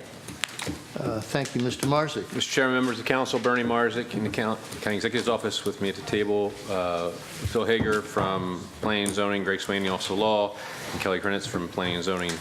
2718 changes some of the processes associated with reviewing and considering requests for authorization of modifications. When implemented, an applicant seeking a modification would be required to submit written verification that attests to the fact that the proposed modification was disclosed and discussed at a community meeting, or that all property owners within 300 feet of that affected property were mailed a meeting notice and a copy of the request for modification. Additionally, there will be a 15-day waiting period between the time that the written verification is submitted and the modification is considered by the planning and zoning officer in order to give time for that comment to be received. The bill will increase transparency for the modification process as has been requested, and will promote ongoing efforts to ensure there are appropriate opportunities for public engagement. This bill also eliminates the ability to modify a public meeting. We'd be happy to answer any questions the council has. Thank you, Mr. Pruski, for co-sponsoring the bill. Yes, Mr. Pruski. Yeah, I just want to put this into perspective, particularly in the Crofton community. We've heard back and forth about several projects and other things, but it's not just Crofton. This is about a legacy to make sure that the public is involved when we have modifications. So I give credit to the administration, Mr. Hager's office, for working on this, and I think this is the kind of bill that we work towards public transparency, and I appreciate them doing that. Thank you. Thank you, Mr. Pruski. Mr. Trumbauer. Thank you, Mr. Chair. Mr. Marzick? Yes. What's the idea of the 15-day wait period? To give time for the comments to be received. I see. Was it common practice that those decisions were being made more quickly than that? At present, there's no requirement for any time limit, so they could conceivably be considered and approved with no time requirement. Before there was any realistic opportunity for anyone to comment. So this would clearly establish an opportunity for people, number one, to be aware of it, number two, to do something about it if they so chose. Okay, very good. Thank you. Thank you, Mr. Chair. Thank you. Any other questions? We'll now open the public hearing, for Bill 2718. I have two sign up, Pat Hecker and Marcia Perry. Good evening. I probably said that wrong, didn't I? It's okay. Sorry. Everybody does. Hooker. Hooker. Yes. Yes. Of course. Of course. Mr. Chairman and members of the County Council, I am Pat Hooker, and I live at 1701 Dryden Way in Crofton. I am here tonight to speak on Bill 2718. I have with me the county's printout of modifications that have been approved in the last year. From January to December of 2017, the County Office of Planning and Zoning approved 335 modifications to the code and denied 5. This year, the first 3 months of the year, the Office of Planning and Zoning approved 50 additional modifications to the code and denied 3. I live across from Riverwalk in Crofton, and when it was approved, when it got final approval, it got 10 modifications. I'd like to know, I'd be interested in knowing why the county's reasoning in allowing modifications that allow the roads in Riverwalk to be considerably narrower than a county standard. What would the reasoning be to modify the code to allow disturbances in non-tidal wetlands as well as the 50-year floodplain? I would be interested in why the county thinks granting several fee in lieu of arrangements is advantageous to anyone but the developer. And if you happen to see a specimen tree that is in the way of development, it will be modified right out of existence. 5 were at Riverwalk. I trusted the county to approve this plan according to code, and this is what I got. President Reagan used to say, is that me already? Yes, I need to ask you to Okay, 2 sentences. President Reagan used to say, trust and verify. We're at that point in Anne Arundel County. Although trust, every time I drive past Riverwalk, trust is a little shaky. Okay, you're getting, You got quoting the point. Reagan was all right, but now you're going. Well, anyways, I do support this bill. I hope it will help us verify, and certainly we all could use some help in decision-making. Thank you very much. Thank you, Ms. Perry. Marcia Perry, 1605 Edgerton in Crofton. Thank you, Mr. Chairman, members of the council. The 2 horrendously horrible, I love that alliteration, developments in Crofton, they are in Crofton, but this would apply, and I'd be opposing them no matter where they were in Anne Arundel County. But they moved through the Office of Planning and Zoning without public notice for 2 years because the developers were excused from having public meetings. We knew nothing about it on Riverwalk until we finally saw acres and acres and acres of thousands of trees, which have been the water absorption thing for the Little Patuxent River to prevent the flooding from Route 3 that happened during Agnes and David. But we didn't know about that until the trees all went down. When a meeting finally happened almost 2 months ago now in Crofton, we had over 400 people attending or trying to get into a meeting, and many had to leave out of the parking lot because there was no space in Crofton big enough for them. 1 week later, we had another meeting and another 200 and some people, plus live streaming to countless numbers of people in Crofton, and up and down, north and south on Route 3 and east and west of Crofton. So it isn't just a Crofton issue. But according to the Anne Arundel County website, over 25% of modifications granted in those past year and a half, 2 years, had to do with avoiding public meetings. 98 meetings that never happened and that should have. There's no bill, the bill has no fiscal note for the county, that's fine, but it certainly has a fiscal note for the people who live along these 2 projects. There will be incredible damage to the environment, to public safety issues from both fire and police opposition to these projects, and the traffic along Route 3 will be horrendous no matter where you live in Anne Arundel County. And then the property values, of course, in anyone around this area will be greatly diminished, so there will be a fiscal cost. I could go on for about hours and hours, but I will tell you, if I were benevolent queen of Anne Arundel County, there would be meetings almost every day, and I would be dealing with the angry people who think that elected officials offer access to developers is greater than theirs. So try to make the people happy. Thank you, Ms. Perry. Mr. Minahan. Thank you, Council, and just to say, I strongly and my friends strongly support this bill. Thanks to Mr. Hager for putting it together. More transparency is better than none, and I'm certainly in alignment with the 2 previous speakers who are feeling like the planning and development process has been out of control. So whatever we can do to bring more transparency to it, I'm totally in support of. Thanks to Mr. Hager and thanks to the Council for considering this. Well, thank all of you for coming down tonight. Appreciate it. Ms. Rossborg. And I am Vice President of Arnold Preservation Council, P.O. Box 852 in Arnold, Maryland, and you've seen me testify about this a couple times. I came in February 2017 when 513 modifications were requested and all but 3 were approved. I came back in November 2017 when 603 modifications were requested and all but 2 were approved. And the difficult part is it's up to us as citizens to look at the county website to see if a modification has been applied for, to travel down to planning and zoning, to pay for copies of that modification.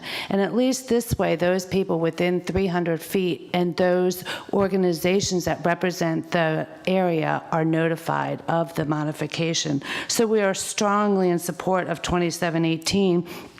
Also, this eliminates the modification request to not have community meetings, and that is key. So we think that this is very, very important to inform, and like the other speakers have said, we have one currently development in Arnold that is for 5 new single-family homes and have a request for 7 modifications.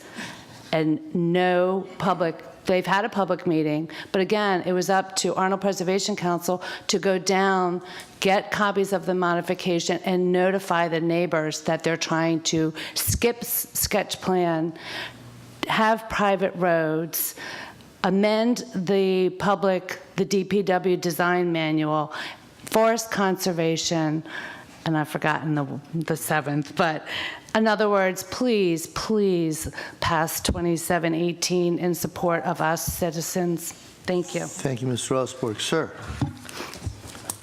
Sorry. My name's Robert Smith. I live at 1487 Chatham Court in Crofton, Maryland. I'm here tonight representing the board of Crofton First, and we are very supportive of this bill and the intent of this bill to increase transparency. I'm not going to repeat what was said earlier about the concerns the Crofton brought up about the concerns that we had about the Crofton developments. I'm hoping also with this bill, this also will encourage a lot more dialogue between developers and the community. If just as a quick comment on that, with that particular Riverwalk program, so our board, when that property was transferred to its current owner, our board actually did try to reach out to that property owner by several attempts, even with certified mail, to just basically discuss what, the historical concerns of the community was for that property, and never got any type of reply. Within 2 years, we had, I believe many of you here were on the council, and there was a kind of a bill put in place to do it ended up being in practice a spot upzoning for a thing, but we successfully fought that, but not any type of dialogue. So I'm hoping with something like this, and I applaud the transparency, that it'll actually also encourage a culture of communication with the communities. So I thank you again. Thank you. Thank you all very much. Appreciate it. Anyone else like to testify on this matter?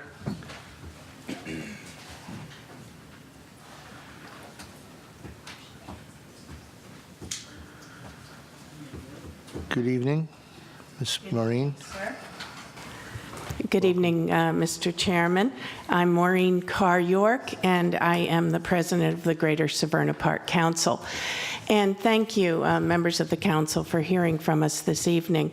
And we want to thank the Planning and Zoning Department and the County Executive and Mr. Chairman for introducing this bill.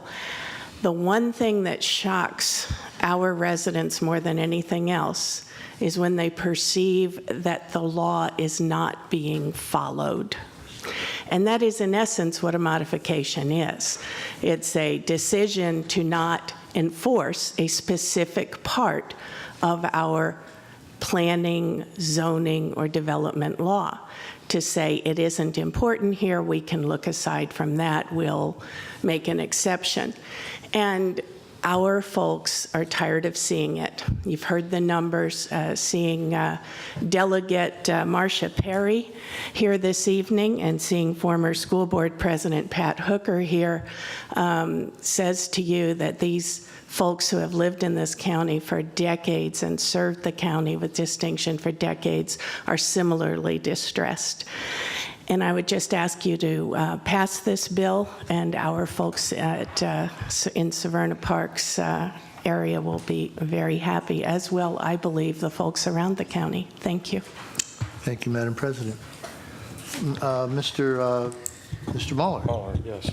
Well, for over the 30 years, I've been dealing with the land use and zoning issues around the Jessup area, and it's cost our community a lot of money, individuals a lot of money, the association, JIA, time and money to deal with all these exceptions and basically their surprises.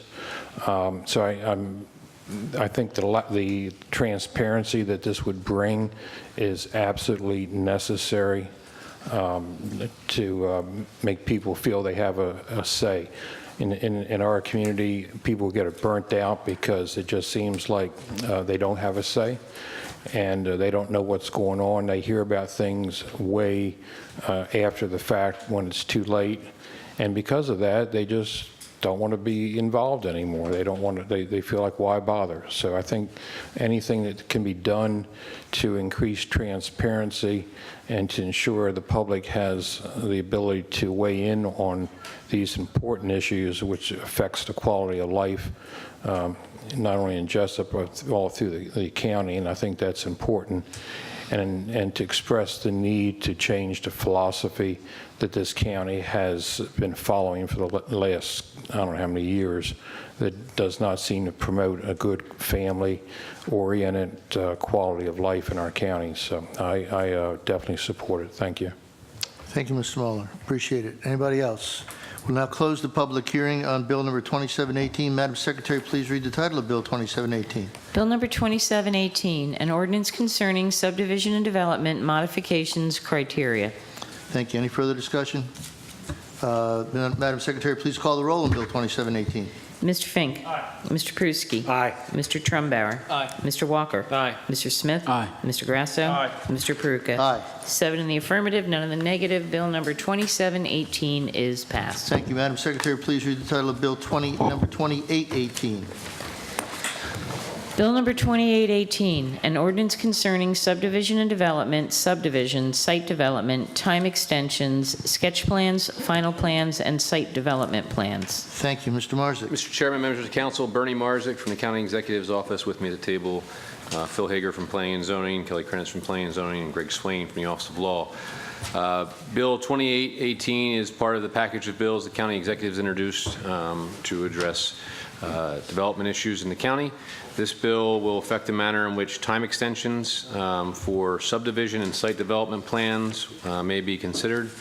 The bill allows planning and zoning to grant a non-prejudicial time extension of 180 days for subdivision sketch plan resubmittals, final plan resubmittal, and site development plan resubmittals. Further, it allows a second time extension of 120 days for resubmittal of any previously listed resubmittals, and finally allows for a third and final extension of 60 days.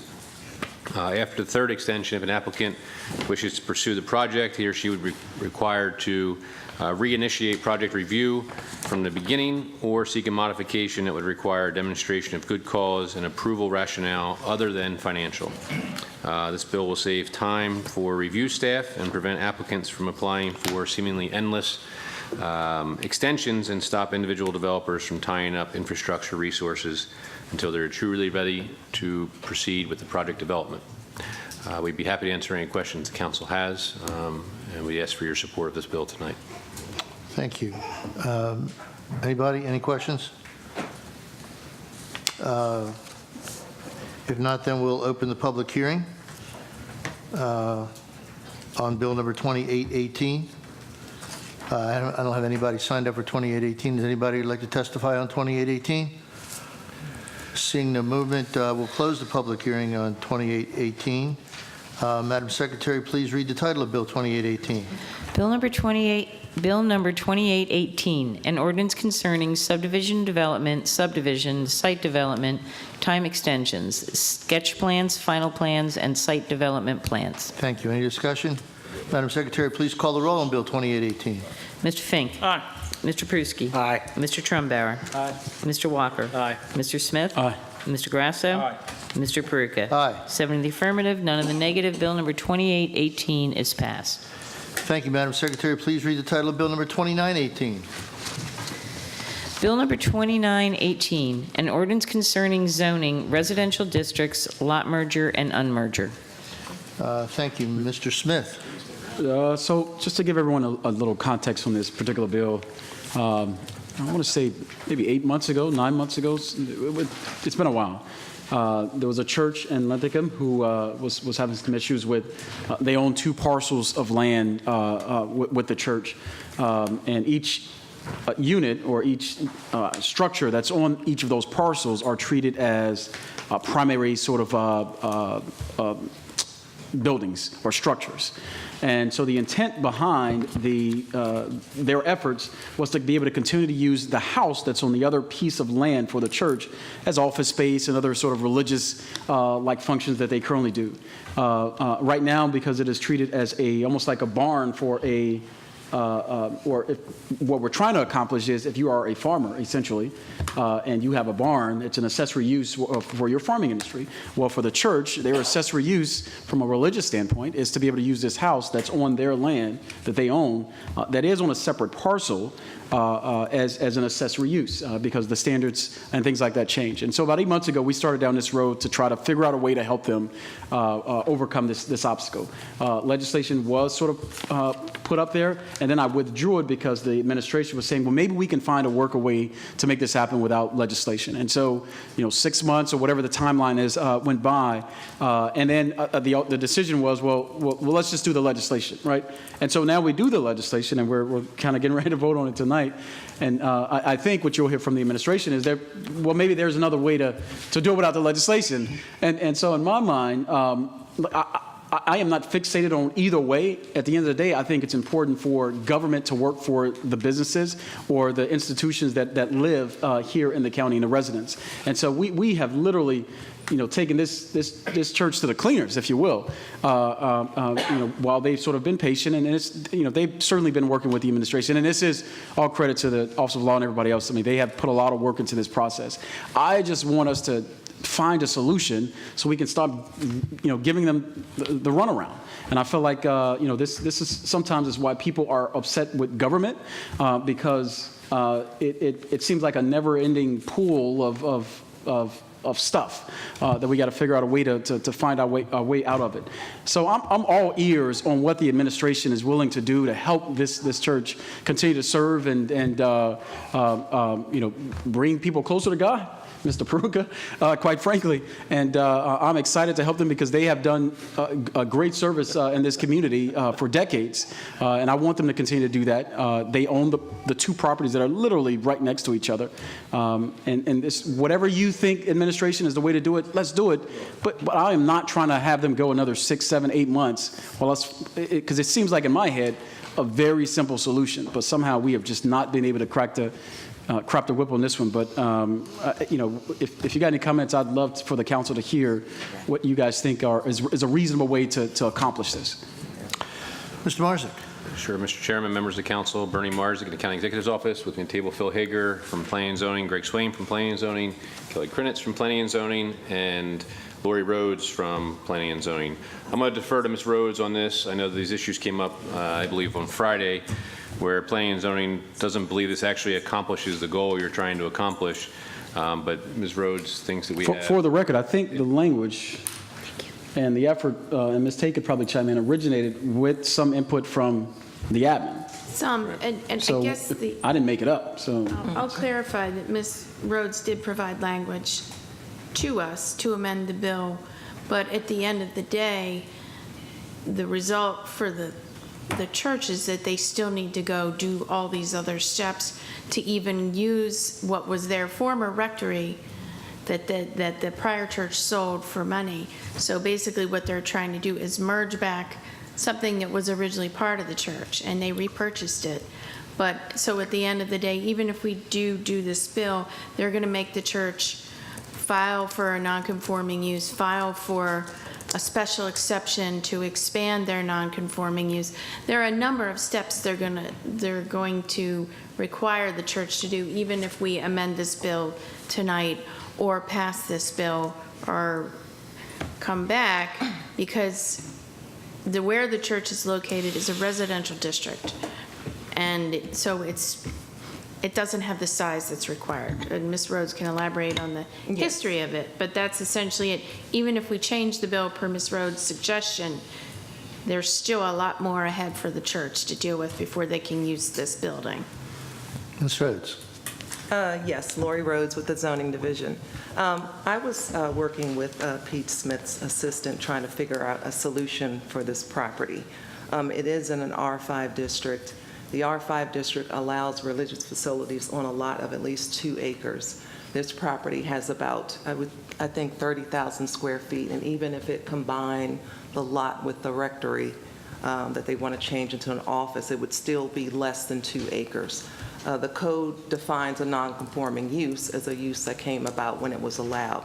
In this case, adding the office use to the undersized residential use for the church would still render this property as non-conforming. So we really cannot use the language that's in the bill right now to address the issue. Can I ask, did we not, like 8 months ago, did that conversation not come up when it was being discussed between planning and zoning, or? Well, I was dealing with Mr. Oren, trying to come up with the criteria that's in the code to help him address it. He was told to merge the lots through the lot merger agreement, which he would be able to unmerge because the lots would meet the requirement to unmerge. So he would have to go through the merger agreement. He was also given the option to register the property as a non-conforming use or even file for a use variance. The problem with the code as it's written now is the performance standards for religious facilities is incorporated in the use chart. You can't separate the 2 acres from the use. It becomes part of the use. So how do you reconcile that?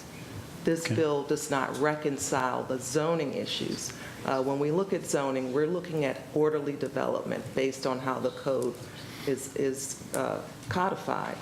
The 2-acre requirement still remains. So my recommendation earlier was to consider grandfathering these religious facilities on undersized lots. But when you do that, you also have to do some research to find out what are these unintended consequences. In this case, you have a religious facility on an arterial road, whereas sometimes religious facilities are in the interior of a neighborhood, and it could create problems. So we need time to research these type of issues to find out what these consequences would be countywide.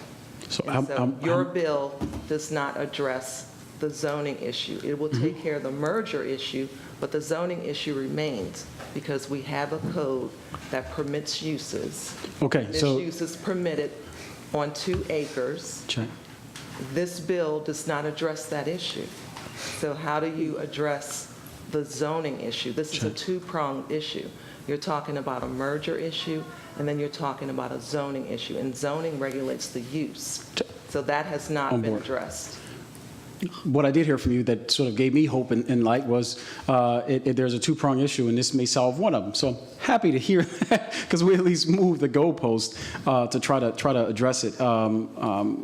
What is it possible? I mean, what do you think is a reasonable amount of time? You said research to come back to say, well, what how it could be addressed or fixed, because you want to look at sort of the. We need to look at these properties, these residential properties where these churches exist, to make sure that this bill will not create issues. Because in this case, you're talking about a rectory that's going to be changed into an office. But we may find in other instances, there's a parking lot. Because when you talk about accessory use, it's the parking, it's the building, it's all of the uses that support that principal use, which is the church. So we would like an opportunity to look to see if this is an issue that would create other issues. How much time do you need? What do you think is a reasonable amount of time? I think a reasonable amount of time would be maybe 3 months to do that research. Because the bill expires July 6th. Okay. And the council, I'm going to say 3 months is I would say maybe it. a month. A month would be good to give you some recommendations on what we think would be a bill that could address your constituents' issue, but also countywide. Mr. As it Smith? relates to these religious facilities. I think a month would probably be reasonable. I'm just, at the end, you did mention that the bill does do one part of that, which I'm fine with. So even if we delay it a month, just to give you that time to sort of do that research, I'm okay with that. I'm just hesitant to withdraw the bill because we sort of had this issue whenever that was. I think it was last summer or last spring. My role was to tell your constituent what the law would allow him to do. Yeah. I didn't get into the process of looking into the legislation. I did suggest to your aide that perhaps we could look at grandfathering existing religious facilities, but that was just a brainstorming idea where there was no research behind. I'm just trying to help God. I Really. understand, I'm but- just trying, I want to do the right. I want to but do as a right by zoning the pastor there, the priest there in the We're audience. looking So. at protecting all of this. Finally got this council heading in the right direction. Thank you. Thank you, Mr. Smith. I understand, but it's a land use and it Grateful comes with impact. Check. And that's what we have to look at. Mr. Smith, if I could, excuse me, Ms. Rose, I apologize, but the director of the office is here. Perhaps he can weigh in on the timeline, and do you see a pathway to solving this problem? I think that Ms. Rhodes' comments were right on the mark, and I believe if we follow the course that she's recommending, that we have a high likelihood of getting where we need to be in the end. If she believes that it can happen in a month, that's optimistic, but I will commit whatever other resources our department has in order to make sure that we honor her commitment. Thank you. Mr. Smith, the head of the department just honored the commitment to do this within a month. You know, I think it's fair to I still want the folks. I'm still going to hold it. I definitely want to work with the administration to make sure, even if we pass this today, we would only pass one portion of that. So you still need that second sort of effort to get through. So, correct. So I will definitely hold this for a month. I want the organization and the church members to testify to sort of give us their perspectives. I know there was some head nods in the back as far as maybe they disagreed on what some of the uses that came up. So I definitely want them to testify. But I'd be willing to once we get to that point, hold this till the first meeting in June. I don't know what date that is. June 2nd? No, the second meeting in June. Okay. But what if it needs to be modified? If you modify it on the 18th of June, you can vote on it on the 2nd of July, which is the last meeting for the bill. Is that enough time to come up with a solution? I mean, you said a month, so that's certainly more than a month. We'll make it happen. All right. I'll make it happen. I'm going to pray on it. Okay. Thank you. Well, I still, I know the boats are here, but I want to work with the administration. I definitely want to work with the administration on this. Yeah. Because I want them to have a solution Yes. that is enduring and not one that's combative between us and upstairs. And so I think that's probably the right thing to do. So. Okay, 1 month. Mr. Smith, by your leave, we'll open the public hearing then. And Yes, please. Okay, thank you very much. We'll open the public hearing. We have a couple people signed up. Cal Oren, David Markham, and Father Gregory Matthews Green. Please come forward. If there's anybody else that would like to testify on this matter, please come forward at this time. At the bottom of the pile.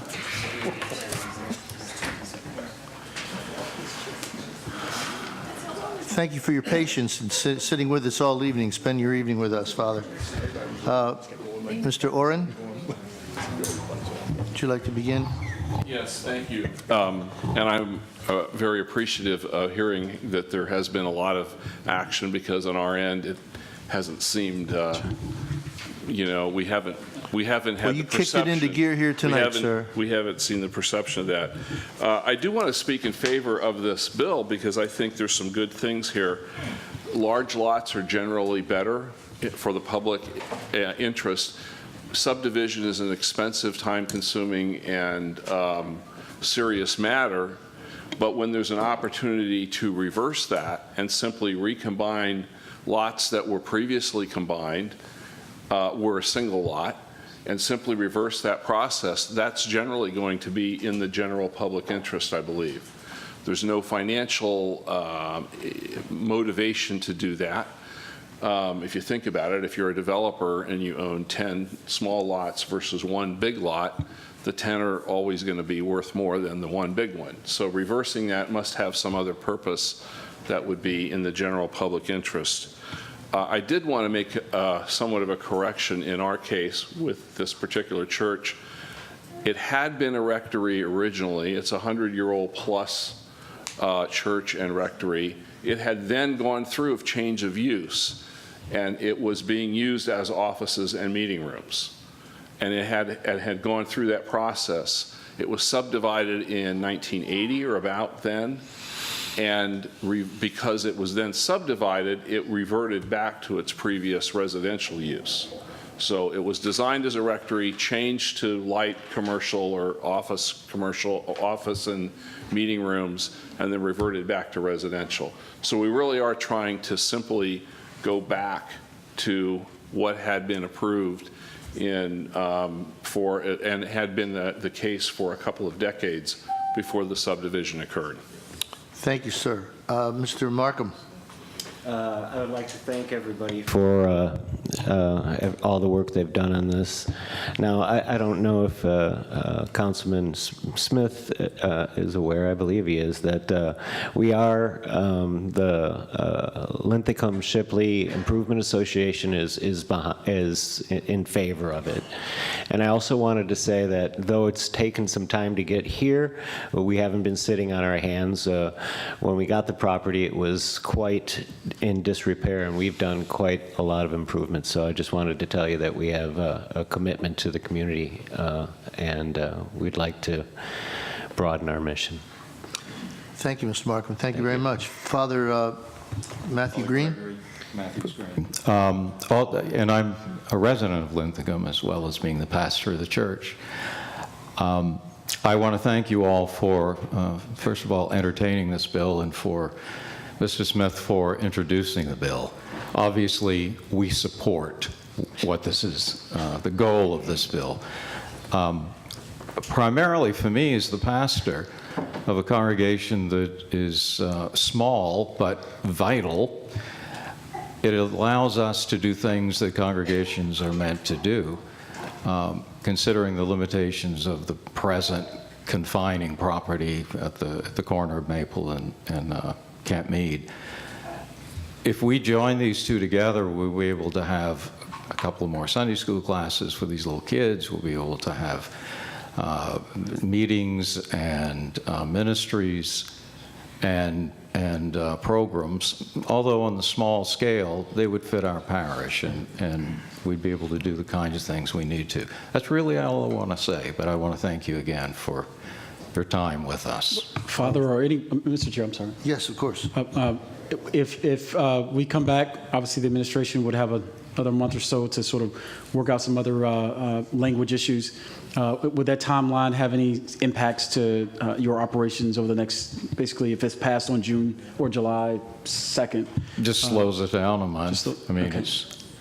All right. But no, okay, I just wanted to make sure, because I thought it sounded like we had 5 votes up here. We're ready to go, but I know I promised Ms. Tate that we would hold it previously, just to be able to work with the administration and give them an opportunity to sort of correct it. Okay, thank you. So, Mr. Smith, how do you want to proceed here? So I'll definitely make a motion to hold it to the June 18th meeting. Second. I'm sorry. We will now close the public hearing.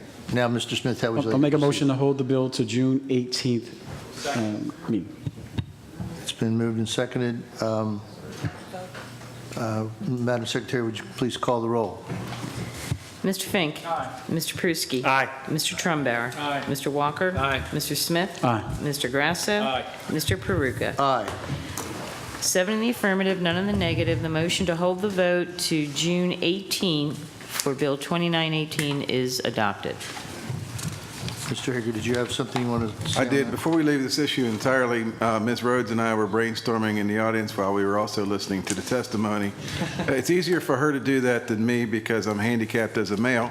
But we did talk about the possibility that there may be something we can do as a sort of a stopgap measure, and that would be to allow the property owner to avail themselves of a temporary use authorization that could be something that could be utilized in the interim. So with your authorization, we will speak to the property owner and see if that's an avenue that they would like to pursue. Father, I think the Lord is speaking, right? So thank you. The clouds are dissolved and the sky just turned blue.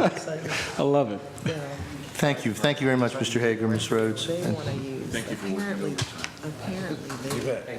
All that was totally unauthorized, but we got through it. Madam Secretary, please read the title of Bill 3018. Okay, gotcha. This is here. We're talking about temporary. Excuse me. Okay. Bill number 3018, an ordinance concerning zoning, mixed-use zoning districts, industrial park district uses, self-storage facilities. Thank you. Mr. Pruski. Yes, thank you, Mr. Chairman. Just to reiterate, we had an in-depth discussion at our work session regarding this bill. We actually held a public meeting that wasn't required, and I think this is actually a good bill that solves some of the concerns that we had in the area, and I'd ask for the council's support. Thank you. Thank you, Mr. Pruski. Mr. Marzick. Mr. Chair, members of the council, Bernie Marzick, the County Executive's Office, we're supportive of the bill. It'll create more flexibility in these mixed-use zones with very specific conditions. So we're supportive. Thank you. Any further questions? Then we'll open the public hearing. I don't see anybody signed up for the public hearing, but if anybody would like to testify on this matter, please come forward at this time. And seeing no movement, we'll now close the public hearing. Madam Secretary, please read the title of Bill 3018. Bill number 3018, an ordinance concerning zoning mixed-use zoning districts, industrial park district uses, self-storage facilities. Any further discussion? Madam Secretary, please call the roll on Bill 3018. Mr. Fink. Aye. Mr. Pruski. Aye. Mr. Trumbauer. Aye. Mr. Walker. Aye. Mr. Smith. Aye. Mr. Grasso. Aye. Mr. Peruka. Aye. 7 in the affirmative, none in the negative. Bill number 3018 is passed. Thank you, Madam Secretary. Is there any other business to be brought before the County Move Council? to adjourn, Mr. Chair. All in favor? Opposed? Motion carries. The County Council is adjourned until 1 p.m. tomorrow, May 8th, 2018.